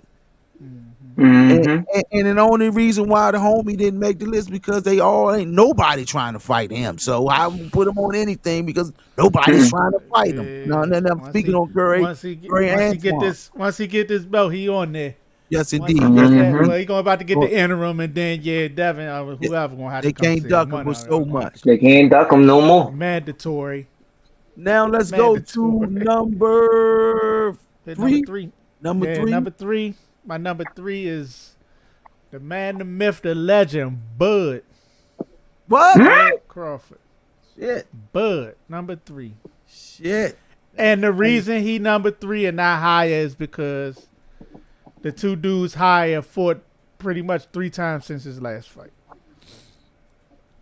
Okay. I need more than that. He hasn't. He ain't been as active. He got 6 fights in the last 6 years. And Other Yeah, dudes been man. more active. I'm serious. Other dudes been more active when you get to You say you this top serious? I know three. that's unfortunate. Go ahead, I'm Yeah. listening. Nah, when you get to this top three, is their Mm-hmm. activities is their activities quality as quality yeah, as whose last opposition yeah.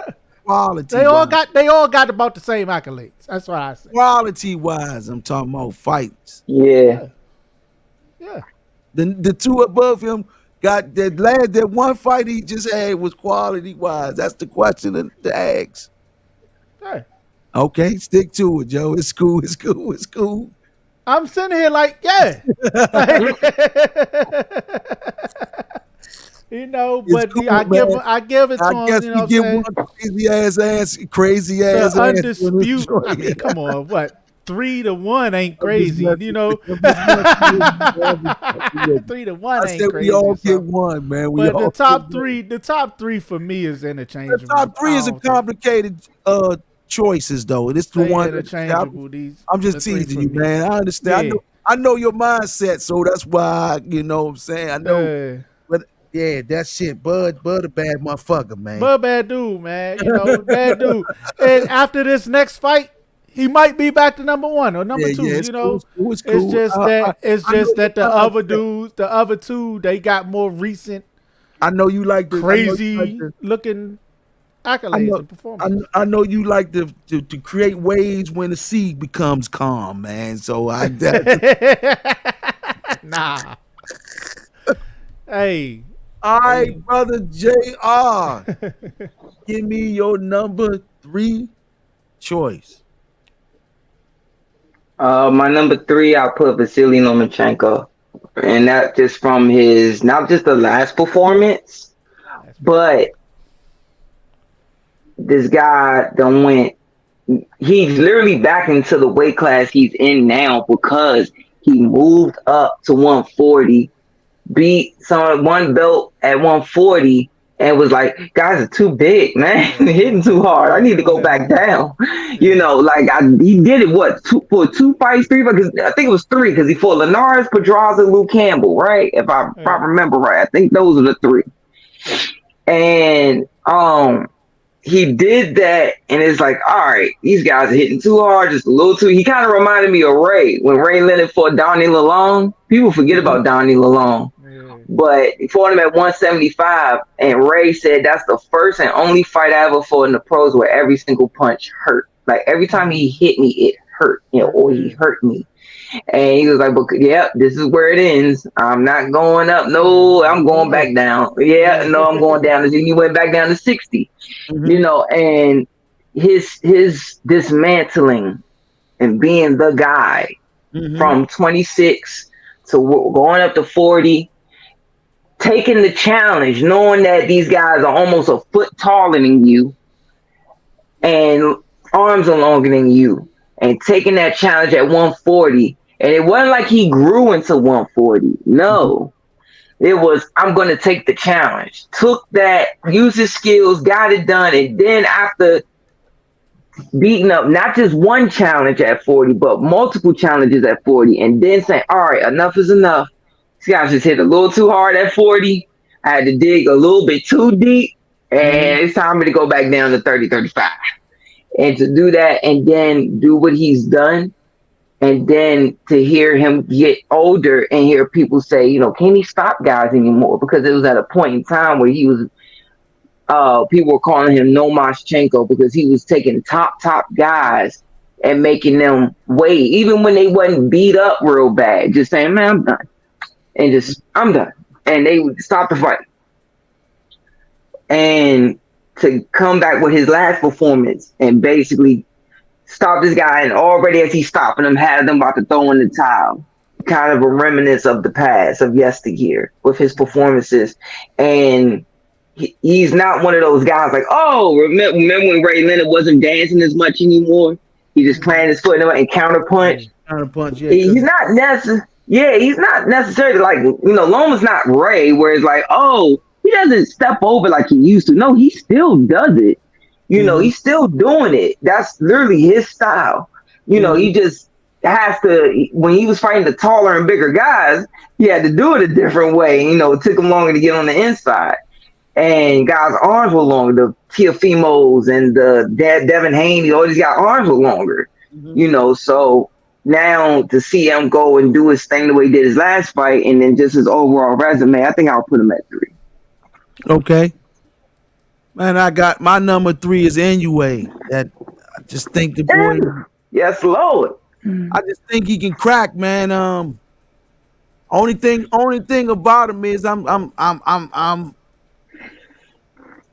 not all the way fully sold completely on him yet until he come over here. Right? He done fought over here a lot well, that was during the pandemic, so I get what you're saying. Yeah. No, I get what you're saying. Like, now that he's already on the radar where guys, I'm just want to know if we can get him out of that comfort zone of Japan, and we see we stand. But he's still number 3 because he breaks mother. Yeah, but I don't see that happening because it's their arena. Yeah, it's too much money. And them guys gonna go over there to make that money. You're gonna have to go see money over there, so it makes sense to stay over there because it's as big as arenas everywhere else, but he is bigger. So most people arenas is huge enough. It's like would he be able to sell out Dallas Stadium or something? You know what I'm saying? Yeah, good point. That's the only way to get him over here for like a mega fight, but he had to be against somebody who could help. He got to be tanked. Bam. Somebody like that. Got to be. Bam. Texas, especially Texas. That's what I'm saying. Bam. Okay, Texas, you got to get the Latinos. If you're gonna do Bam, you're gonna have to do it. If you want to say, hey, we want to do this, we want it to be bigger than 30,000, seats. So we're not trying to even think about the Staples Center. I really want it to be a football arena. Okay, well, we want you to fight Bam. We need it to be in LA at the LA Rams arena, the big stadium with over 100,000, or in the concessions. Oh my God, the concessions in that place. And then on top of that, or we could do it in Texas, which in my opinion, I would like it better in Texas because if you put it at Dallas Cowboy Stadium, it's like that Dallas Cowboy Stadium is their national harbor. Like you know how at the harbor, everything is at the harbor. You got houses at the harbor, condos, hotels. It's his own little city. Right. It's his own little zip code. They got hotels. They have casino, they have all that stuff right there on that strip. And they can open it up to 110. Now you gotta remember the biggest ring is what, 25 feet by 25 feet at best. Mm-hmm. And you don't really see that anymore. That was only when Ray fought, Hagler. So the biggest ring is gonna be 20 by 20, if that. And with these two type of fighters, the ring honestly is gonna be 18 by 17 or 19 by 18, 19 by 19. So he's like, okay, we got 110,000 up top, and then we got the football field, and we're gonna put seats on the football field. Then we got the booths too. We got all these booths and suites. That's the type of fight that I believe you could get his behind over here. And trust that this is going to really do it because them Latino fans going to show up for Bam. They always show up for their Mexican fighters. The Japanese will travel for that too. Yep, they will travel for that. Yes, indeed. They're going to buy the suites. They're going to buy the suites. Suites owned by Honda. And I just caught what he said. I ain't catching that first. I'm like, yep. Oh Lord. So we're going number 2. Number two. Yep. Yeah, I'm gonna follow you. My number 2 was Inoue. Okay. My number 2 Inoue, and it's undisputed. Same way I said with Crawford, undisputed 2 weight divisions. Beating Steph, big fight. Taples, big fight. Luis Neri was a big fight. Yeah, a lot of people were sleeping on Neri because Neri fighting all his mandatories. Yeah, that's what you can't say that about your boy. But he fighting all this mandatory. Yeah, I'm the Canelo hater of the dang on show. I'm trying to. I see. Yeah. Oh, that's I ugly. understand though. Right now, he deserved that shit though, man. When that punk But shit not yeah, fighting. Yeah, that's really so taking there. They had to force him to fight Triple G. Like HBO Yeah, forced yeah, him to take yeah. that. yeah, Quiet as his cat. Too much yeah, punk shit going on with Canelo right now with not fighting Benavidez. He lose credit lightly. Still made the yeah. list, but he lose credit, man. Not mine. Go ahead. But now, but yeah, and it's just the activity, man. Activity, taking big fights, staying active. I Yeah, just wish he would come where you could fight and he not fighting on like a Tuesday morning or something crazy. yeah, 'cause it's in yeah, Japan. yeah. But other than that, man, hey, Okay, he not a like bad, that. not a I bad mean, choice. then 27 wins, 24 KOs. Yeah, Yeah. yeah, he a bad boy, man. All right, brother Jr., your number two. Uh, my number two. You know what? Forget it. I'm gonna just go with Benavidez. But I Okay, don't want to go yeah, with Benavidez, but I get it. But because, like I say, one of my criteria is I got to see you do it in two weight classes. I yeah, got to see you do it in multiple, at least two weight classes. But his skill set, he knows his body, he knows what his strengths are, and he uses it. And I like the way he does it in his mental makeup. I really enjoy. And that man will come to fight, and if he, I believe that he will win this belt at 175. So I'll just say it's a precursor, so he is about to fight in the second weight class and win a belt. So I Yeah. believe so. So we'll just take it as it's his precursor. But when it comes down to skills, I would like to see him develop his jab a little better. I mhm. would like to see that. I would like And to see him. defense. A little Um, more defensively sound. his That's my man.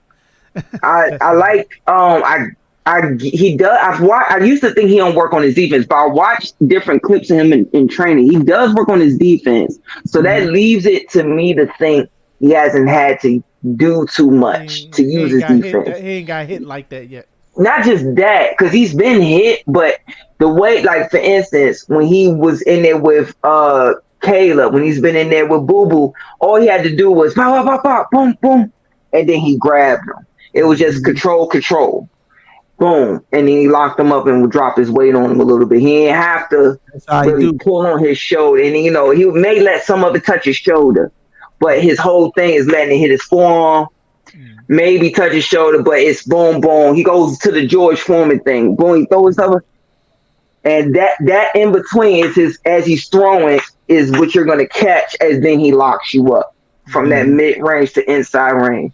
And so he doesn't have to pull it. And I've seen him in sparring where he was in there with Andre Darrell. And Andre Darrell was throwing some heat at him. And he really boom, boom, boom, and like really bent I at the saw waist. that fight, man. I I was saw like, that fight. oh, okay. He Oh, broke his okay. ass down though too, Yeah. though, young.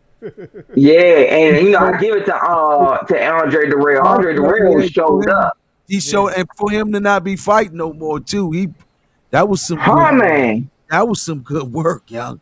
But he was like, he understood. He said, "I understand why you is that dude, though, young." He did say that. He said, "Whoo, man!" But you know a great fighter like that go for that type of work, man. That's when that man. I remember them days, man. You go chasing that work like that, man. Yeah. Man, that was some good work for them, though. I Definitely. want to sleep good tonight. I'm gonna go look for Man, some gotta go spawn. look for some good work. That's what fighters do. That's how we used to do, man. We used to go from gym to gym.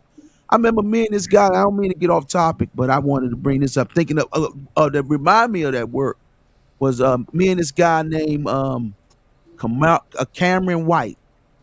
Cameron White used to be his father used to train him. His father and his mother was his trainer, and him and Clarence had fought. So I you know what I'm saying, him and Clarence had fought in the amateurs. I mean, fought at in the it was the Junior Olympics at the time, and Cameron White man, was bad, man. He was in the Marine for the Did he Marines. fight in the Men's Cup? Now the Men's Cup was during that time. The Men's Cup ain't come back until like Okay. 2000. The Men's Cup Okay. about I think the Men's Cup came like 97 after we was already Okay. fighting by then. But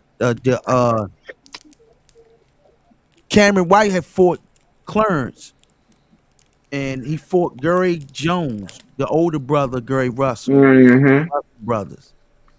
And man, we was spawned. Man, you talking about some work.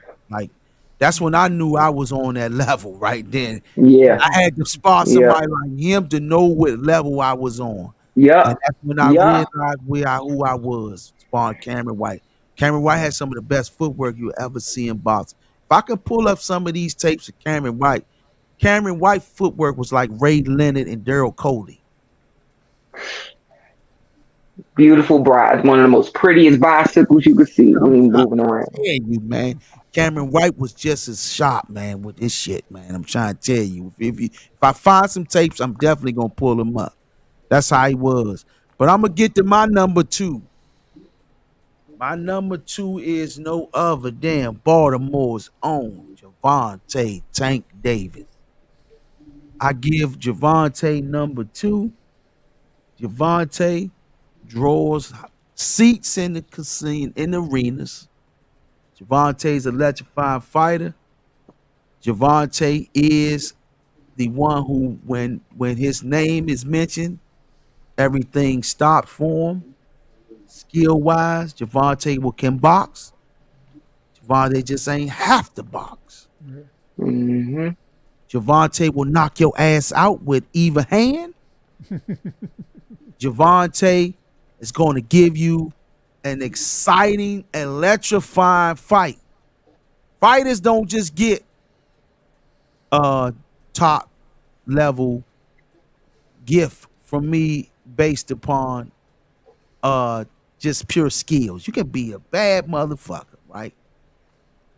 It's how you can shut down a venue or shut down. I watched them shut down here in DC. Shut down the living room. Everybody coming over for the fight. Everybody in your whole neighborhood, your family, friends coming over like a reunion. Yeah. Gervonta is a household name. He didn't make number 1 simply because he ain't fought that person just yet. Yep. That's why he ain't make mine. He ain't fought that person just yet. They coming. Don't get me wrong. It's coming. That was a Don't do it, Uncle Sheed. risky fight in terms of the amateur pedigree of a history. Ryan was a threat. Yeah, that hook. That hook is dangerous. That hook was dangerous, but it was. And Ryan knew. I mean, Gervonta was smart enough to know that fight was a money bag. Yeah, it's gonna put me into that money into a new category. My tax bracket gonna change.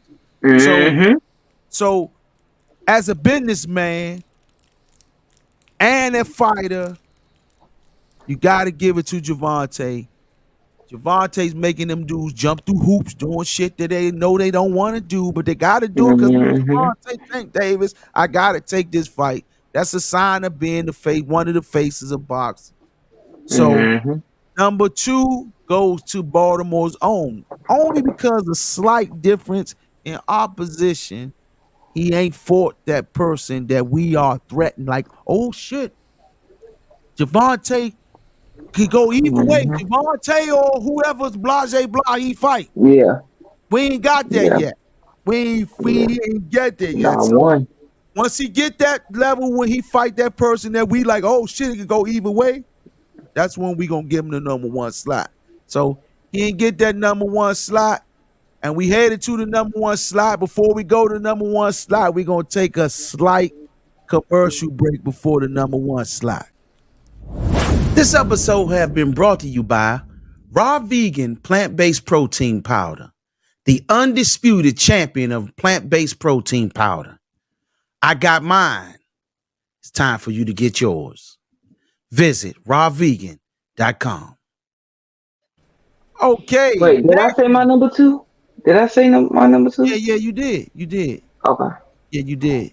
You did. Who? It was Oh yeah, it was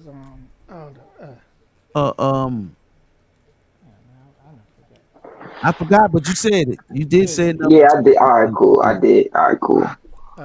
And our number one goes to my number one. C's. Who is your number one pick, C's? Let me hear this. Number one gonna be the pumped up middleweight, bruh. Oh God. I mean, come on now. That man just undisputed. He just undisputed. This is his second weight class. Heavyweight. Coming up from cruiser. He beat Rashid's number 10. He beat the shit out of him too. Yeah. Twice. Yeah. And then I'm saying pound for pound. He just beat the biggest heavyweight in the joint. You know what I'm saying? He came in 223. That man came in 40 pounds over him. You know what I'm saying? Yeah, true shit. To beat the king. The king of boxing. You know, the heavyweight champion, the king of boxing. That's real shit. Always been. One of them. Yeah, I am the Gypsy King. Yeah, so, you know, to come up, beat Joshua, Dubois, and then take out the Gypsy King. Gotta give it to him. Gotta give him his respect for that task, for that. And like I said, Crawford, next fight, you beat Fedor. You beat this dude. For the interim 54. Yeah. McCallier. Yeah. I got his name, but yeah, he beat him. Israel, I know his name. Israel. You might move back up. You know that, but for right now, just the top two, they've been a little bit more active for me. You know, it's sort of like, what have you done for me lately type stuff. So yeah, number one, Usyk. All right, then, brother JR. Did I explain myself good enough? You did. You did what you had to do, man. You did. I respect all opinions. So, you know, but he ain't make my did what you had to do to get out. You should call Stevenson in his last fight. You did what you had to do to close the show. Right. You got a justifiable victory right there for yourself. All right, brother JR, give me your number one. But Terrence Bud Crawford, my number one. Not just like, I did, all jokes aside, I did think of the inactivity because the boxing is a sport where you could have that kettle so hot because of one of your performances, and you don't want it to simmer too quickly. Right. Because after a certain amount of time, like, he was on top of the world. Like, I'm thinking in my head after that Earl Spence fight, you got 6 to 8 months to show back up. Mm-hmm. You got 6 to 8 months. You should deserve to rest. Because this is an accumulation of since 8 years old. Not just, 8 weeks of camp and all that. No. That type of fight, when you win, that's an accumulation of since the first day I stepped in the gym.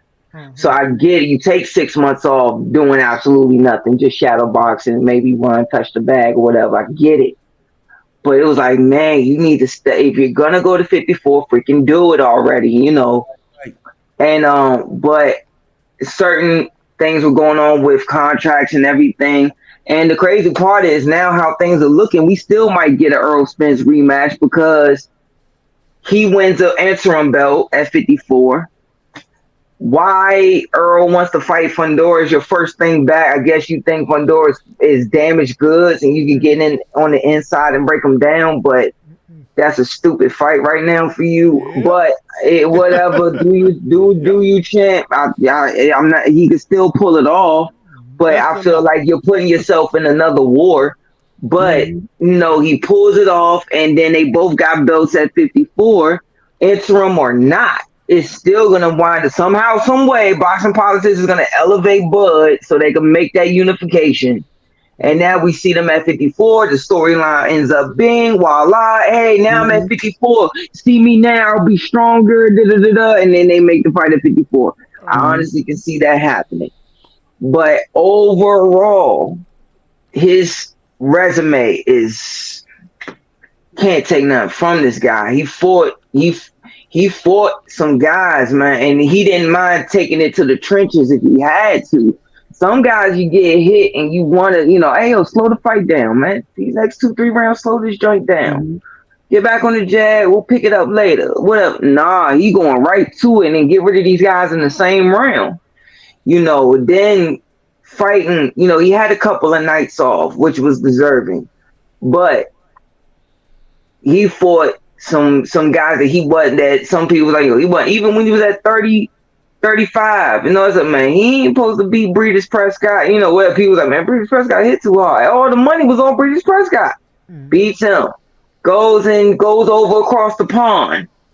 He ain't supposed to win with it. Ben wins that. All right, now he's fighting Gamboa. All right, Gamboa, at the time, had everything backing him. He's supposed to lose that. Buzzes him. Oh, he's going to get embarrassed in front of his own time. Comes back, beats him. It was a lot of fights leading up to where he was kind of the B side / A side type of guy. Like he was the A side but A minus. Like, all right, yeah, we backing him, but we're not sure. And he showed up, and he kept piling up his resume. Move up another one, let's get another belt. Move up another one, let's get another belt. And he's the closest thing now in our era, especially a 4-belt era that has only been around for less than 40 years. The 4-belt era has only been around for less than 40 years. At a certain point, people got to understand, even when looking at Ray Leonard and Tommy Hearn, that era was only 2 belts. It was WBC, WBA. Because WBA was after the New York State Athletic Commission World Championship was out the door. And the I want to say New York State Athletic Commission world title that got taken out because they would do all the big fights, like championship fights. If he wasn't in Chicago, it was going to be the Polo Grounds, would be at the Garden. The IBF belt didn't come around until 1986. No, I'm sorry, 84. Larry Holmes was their first champion. Larry Holmes was their first champion, defended their belt, and gave it some significance. Yeah. And IBO was around, but IBO, they felt like he was a world champion, but it was like the WBU belt. They ain't count. So yeah, they didn't count it. So it was literally WBA, WBC. And then WBO and IBF came along. So it's only been around less than 40 years. So now when they made more belts to hopefully make more money. And then you had the Ring Magazine belt, which has been around. That was only for the number 1 and number 2 guy, for them to fight each other and then see who get it. So there's no dispute on who's the guy. And since that, he's probably the closest thing to Ray Robinson. When it comes to get these belts, I'm going to show out. I'm going to, defend this. And because when Ray Robinson fought, was only 1 belt, he took all comers. Yeah. He didn't care what it was. And, only reason why he didn't fight Charlie Burley, because he felt he was a little weary of Charlie Burley and Black Murderers Row. But he felt like the money was a high risk, low reward, because they felt like, yeah, you're going to make some money, but not as much money. Similar to who? Boots. Like, he wasn't nervous of Boots. He's like, man, I can use my experience and beat Boots. I switch just like him. He's just more flashy at how he switches. I can use my experience and beat him, but he's a high risk, low reward. If he don't do something in the next year and a half or 2 years, what's the point of me? At a level, what's the point? Exactly. So I would give it to Bud, as the guy right now. He's the closest thing in so many eras. It's all the great fighters that we've had that have become undisputed. Like, to really do 2 in the 4-belt era and do it the way he's done it and bend the B side without having the money from the get-go backing you, I'll give it to him. Yes, indeed. Well, my number 1 is the same as yours, JR, Terrence Crawford. And the reason why I picked Terrence Crawford let's talk. Let's go back. Let's go back in history. I ain't going back past 30, 40 years of top pound for pound best. Right. I'm gonna stop at Pernell Whitaker. Mm-hmm. Pernell Whitaker One of a was kind. pound for pound best. After Pernell Whitaker was Roy Jones, pound for pound best. Yeah. It was one point in time.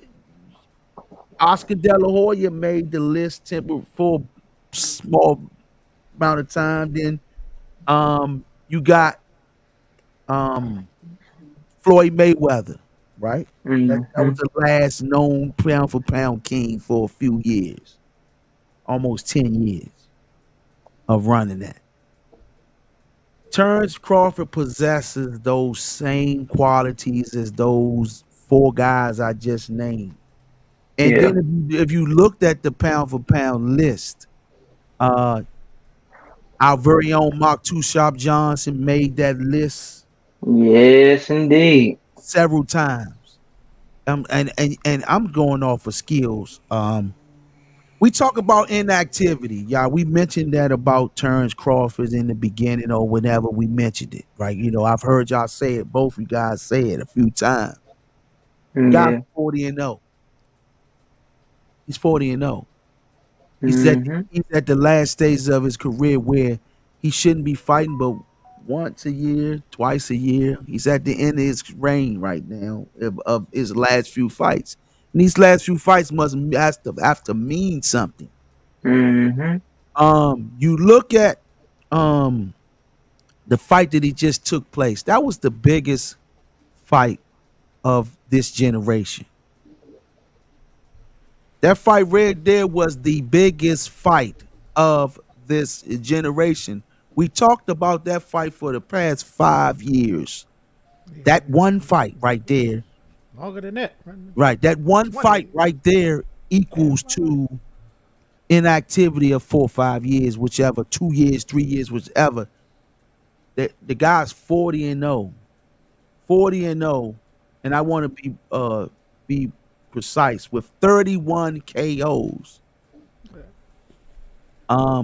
The inactivity now, and he's at the point now where that fight that he just had with Terrence Crawford, I'm saying the same person name, with Earl Spence was so dominant. It put him in a whole stratosphere of his own. When I saw pictures of him, Andre Ward, and Floyd Mayweather in the same picture, talking to Shakur, guys like that, I put them three in a category of boxing gods, man. Boxing undefeated gods. Terrence Crawford lives and sleeps the sport. He's one of those boxing gods to where the point where they take boxing so seriously. They live and sleep Mm-hmm. it. You see Terrence Crawford in the gym 24/7, 365 days a year. That's what makes the pound for pound the best. Guys that contract situations out of his control, I'm still in the gym. I'm waiting for the call. I'm ready. Terrence Crawford probably could fight next week. That's how much in shape he stays. And the Earl Spence performance was so fucking spectacular that it's going to take a lot to outdo that. Nobody outdid that yet this year or last year. This year or last year outperformed him with that performance. It was so dominant. It was fucking a masterpiece. It was perfected. He Yeah, took you away dreaming a them type of fight night. game from. He took the fight from him. Yeah. Respect to his trainer. That was the art of war on the 10th level, and it wasn't no Yeah. gimmick. It was no gimmick. Wasn't no gimmicks. They ain't going there trying to show like they was beefing with each other. All they did was show that they were two professionals respect each other's skill, and may the best man win. I'm not gonna disrespect you. I respect you. You are a word. That's what real gladiator shit, man. That's what real gladiator warriors used to do. I honor this challenge. You're a worthy challenge. I beat you. I'm the greatest. And that's what was hot. That's what was proven. I'm the greatest after I beat you. I know I'm the greatest because you was the best that I've ever faced. Right now, as we take this fight, as it takes place, it's 50-50. We were sitting back saying it. I was rooting for Terrence because I thought Terrence was the better fighter. But it was a 50-50 situation. He might could have lost that fight.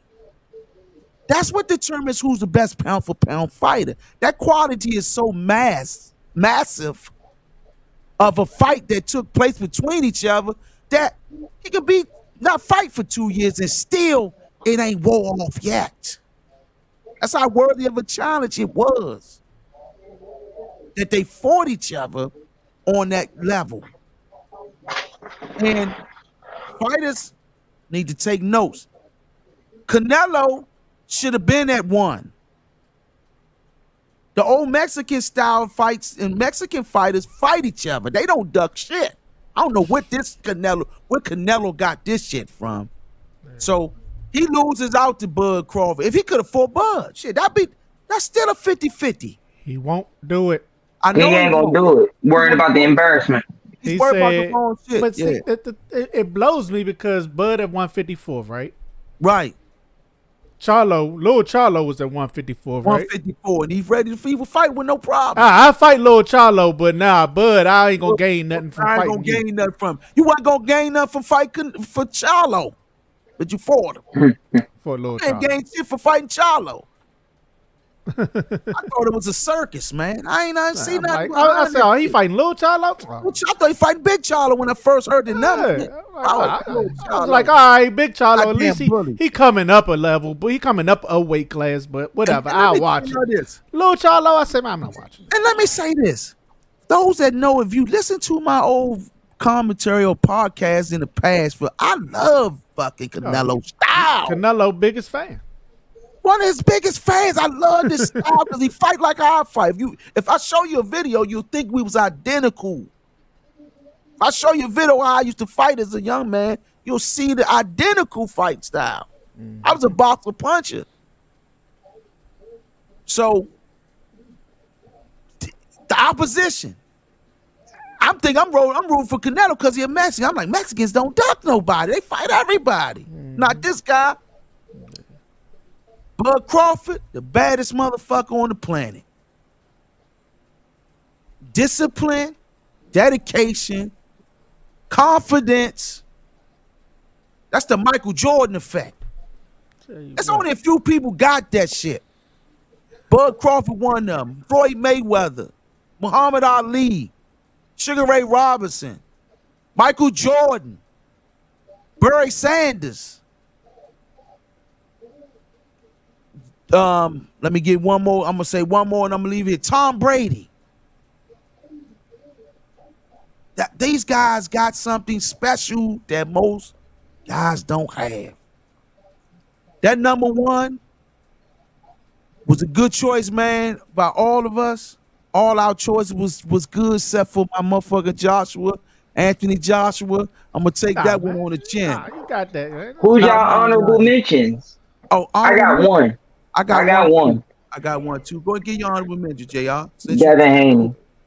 Yeah, I was thinking Devin. Yeah. Devin Haney. Devin. Just missed my list. Go ahead. Devin. A lot can get misconstrued because of the beating he took. Mm-hmm. You know, we live in a society that instead of you standing your ground and somebody saying, "Shorty ain't no punk. He ain't trying to find no way out." Mm-hmm. They'll laugh you out the doors. You know, even in the street, I've seen it. And partially that comes from his behavior and comes from his father's mouth. But that licking he took, I've already tipped my hat to him, and I said it in the last two episodes, that he didn't look for a way out. He didn't make a silent agreement and all that. So let's just go and put that to the side. Let's not disregard from his loss what this kid did. Fight after fight after fight. Now, granted, he had avenues that a lot of fighters didn't have. He had the money to do a lot of the stuff he was doing. To say, oh, I'm going to take this contract, I'm going to pay this legend, this former champion, this much to get him to fight me. And then I'm going to take this bad card. Then I'm going to only fight on your card twice. Then I'm going to fight on yours once. And then if I win on that one, then we'll do it again on your card. Whatever. A lot of fighters don't get that luxury. But some of them don't even want that luxury to, really test themselves. And Devin is the type of guy who he knows who Charlie Burley is. He knows who Black Murderers Row is. And I respect that about him. He fought JoJo. He fought Linares. He fought Lomachenko. He fought Regis Prograis. You see, it's funny with the Regis Prograis fight. Regis Prograis was known as Little Duran from some people because of how he would work on the inside. That boy don't mind going to war, but then he gets outclassed by Devin. Man, he always been some trash. Everybody knew he was a bum. Yeah, whatever. Cool, whatever. All right, you really gonna convince me of that with this 2-division dude who was walking through any and everybody for years and was giving dudes like hell to pay. Like Josh Taylor, that fight could have went either way. And Josh Taylor paid the price with that fight. But he fought Regis Prograis. He fought anybody that you wanted. He took a bad contract, even though we knew he was going to win. We took the bad contract. Some guys wouldn't take that bad contract he got with Cambosis. He took it and said, F it. I know what I'm going to get on the back end if I pull this off. And did it twice.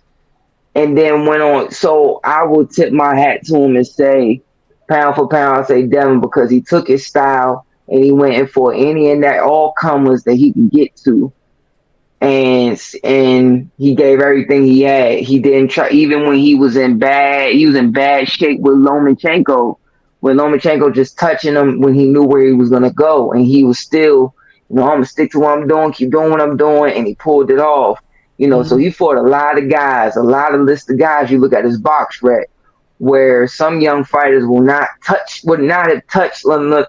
Linares, he was old. Man, Linares was still very dangerous at 36, 37, 38. Very dangerous. So among a lot of the other guys that was on his box rec, and notice that I didn't mention Gambo, because Gambo was over the hill at that point. I didn't mention some of the guys was on this call, but I'm talking about the ones who you really was like, Devin's supposed to win.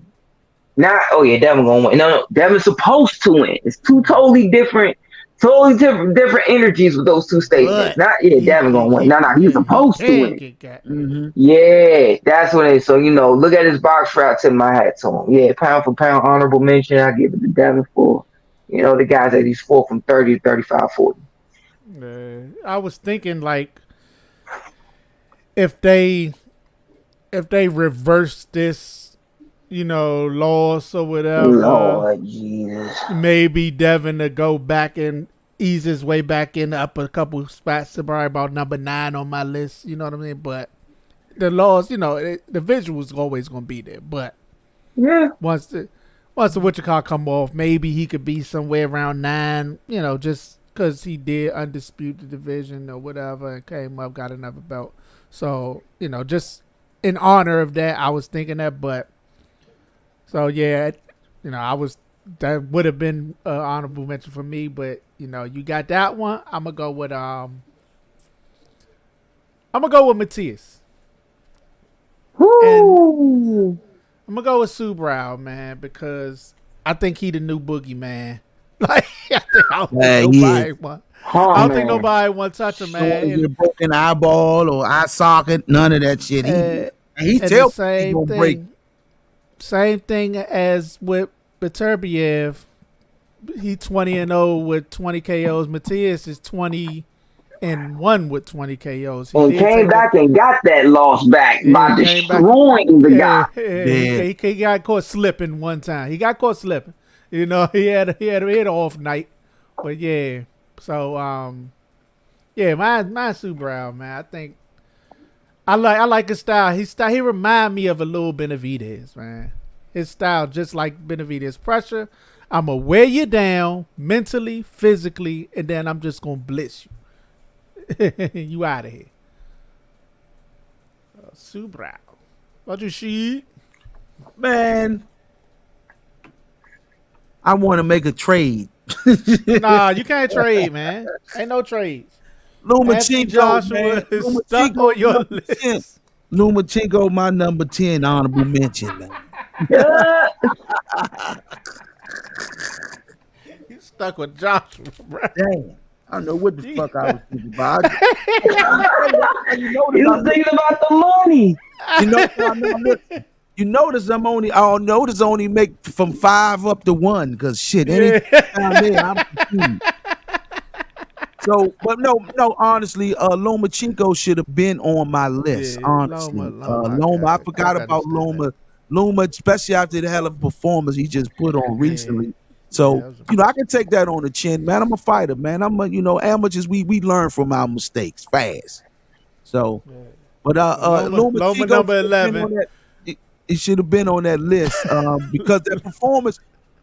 Honestly, I thought he beat Devin. I thought he beat Devin Haney. I thought he won that fight. So, and Devin definitely should have been an honorable mention as well, which was a good choice that you made, JR.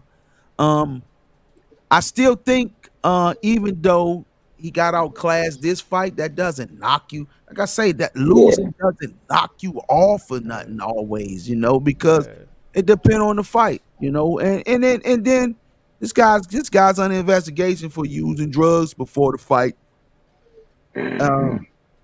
Hopefully, I hope it's not true. I hope that the boy get cleared of it because I'm sick of this shit, to be honest with you. And I don't want Bill Haney to keep using the goddamn excuse. So you know what I'm saying, but it is what it is. If he using it, it's wrong. I'm with that. But Lomachenko definitely on the list, man. Honorable mention. Great fighter, great skill set. He's still capable of making your ass quit in the ring. I've seen, this last fight, what he did against Kambosos was a fucking clinic. It's a full-fledged clinic. It was a clinic. And it shows that he's still a threat. He's a threat to Tank and anybody else out there. I ain't say he can beat him. I say the threat. He's a threat to Tank. I think it'll be one of those fights where we gonna be like, oh shit, will he outbox Tank? Oh, will Tank knock him out? Oh shit. It's like the fights that we talking about, y'all.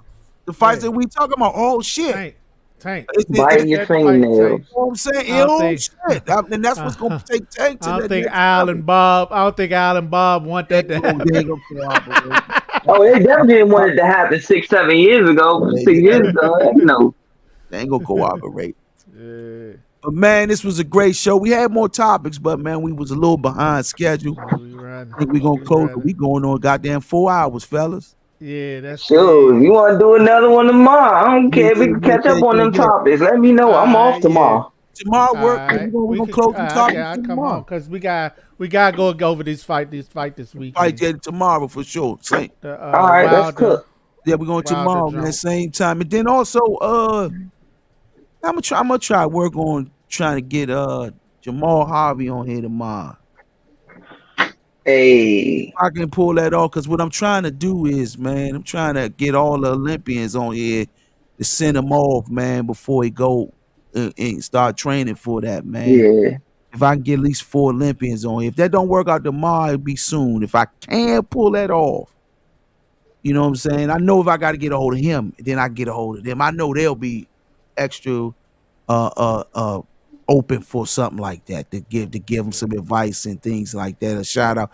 But Shorty, I've been watching him, man, and his head movement lately. Yeah, gonna be a You done problem. picked it up a notch. Picked it up a notch. Yeah. He gonna be a problem. And I see that shit going into the pros. He gonna be fucking people up, man. Oh yeah. Yeah. Now we got a superstar in right here in this area, Bob man. calling. I think Bob calling. gonna call him. Yeah, got to be. Bob Oh heck yeah. Bob called him. We already watching him. Shorty the truth. Yeah. But ladies and gentlemen, I enjoyed as always. Great show, man. You guys, man, I appreciate, man. You know, we definitely had a ball. At least we can go all night, man. For real. But Yes, to sir. the next time, man. I know my list Yes, sounded sir. like this. Knockout! My list sound like this. Hold on, man.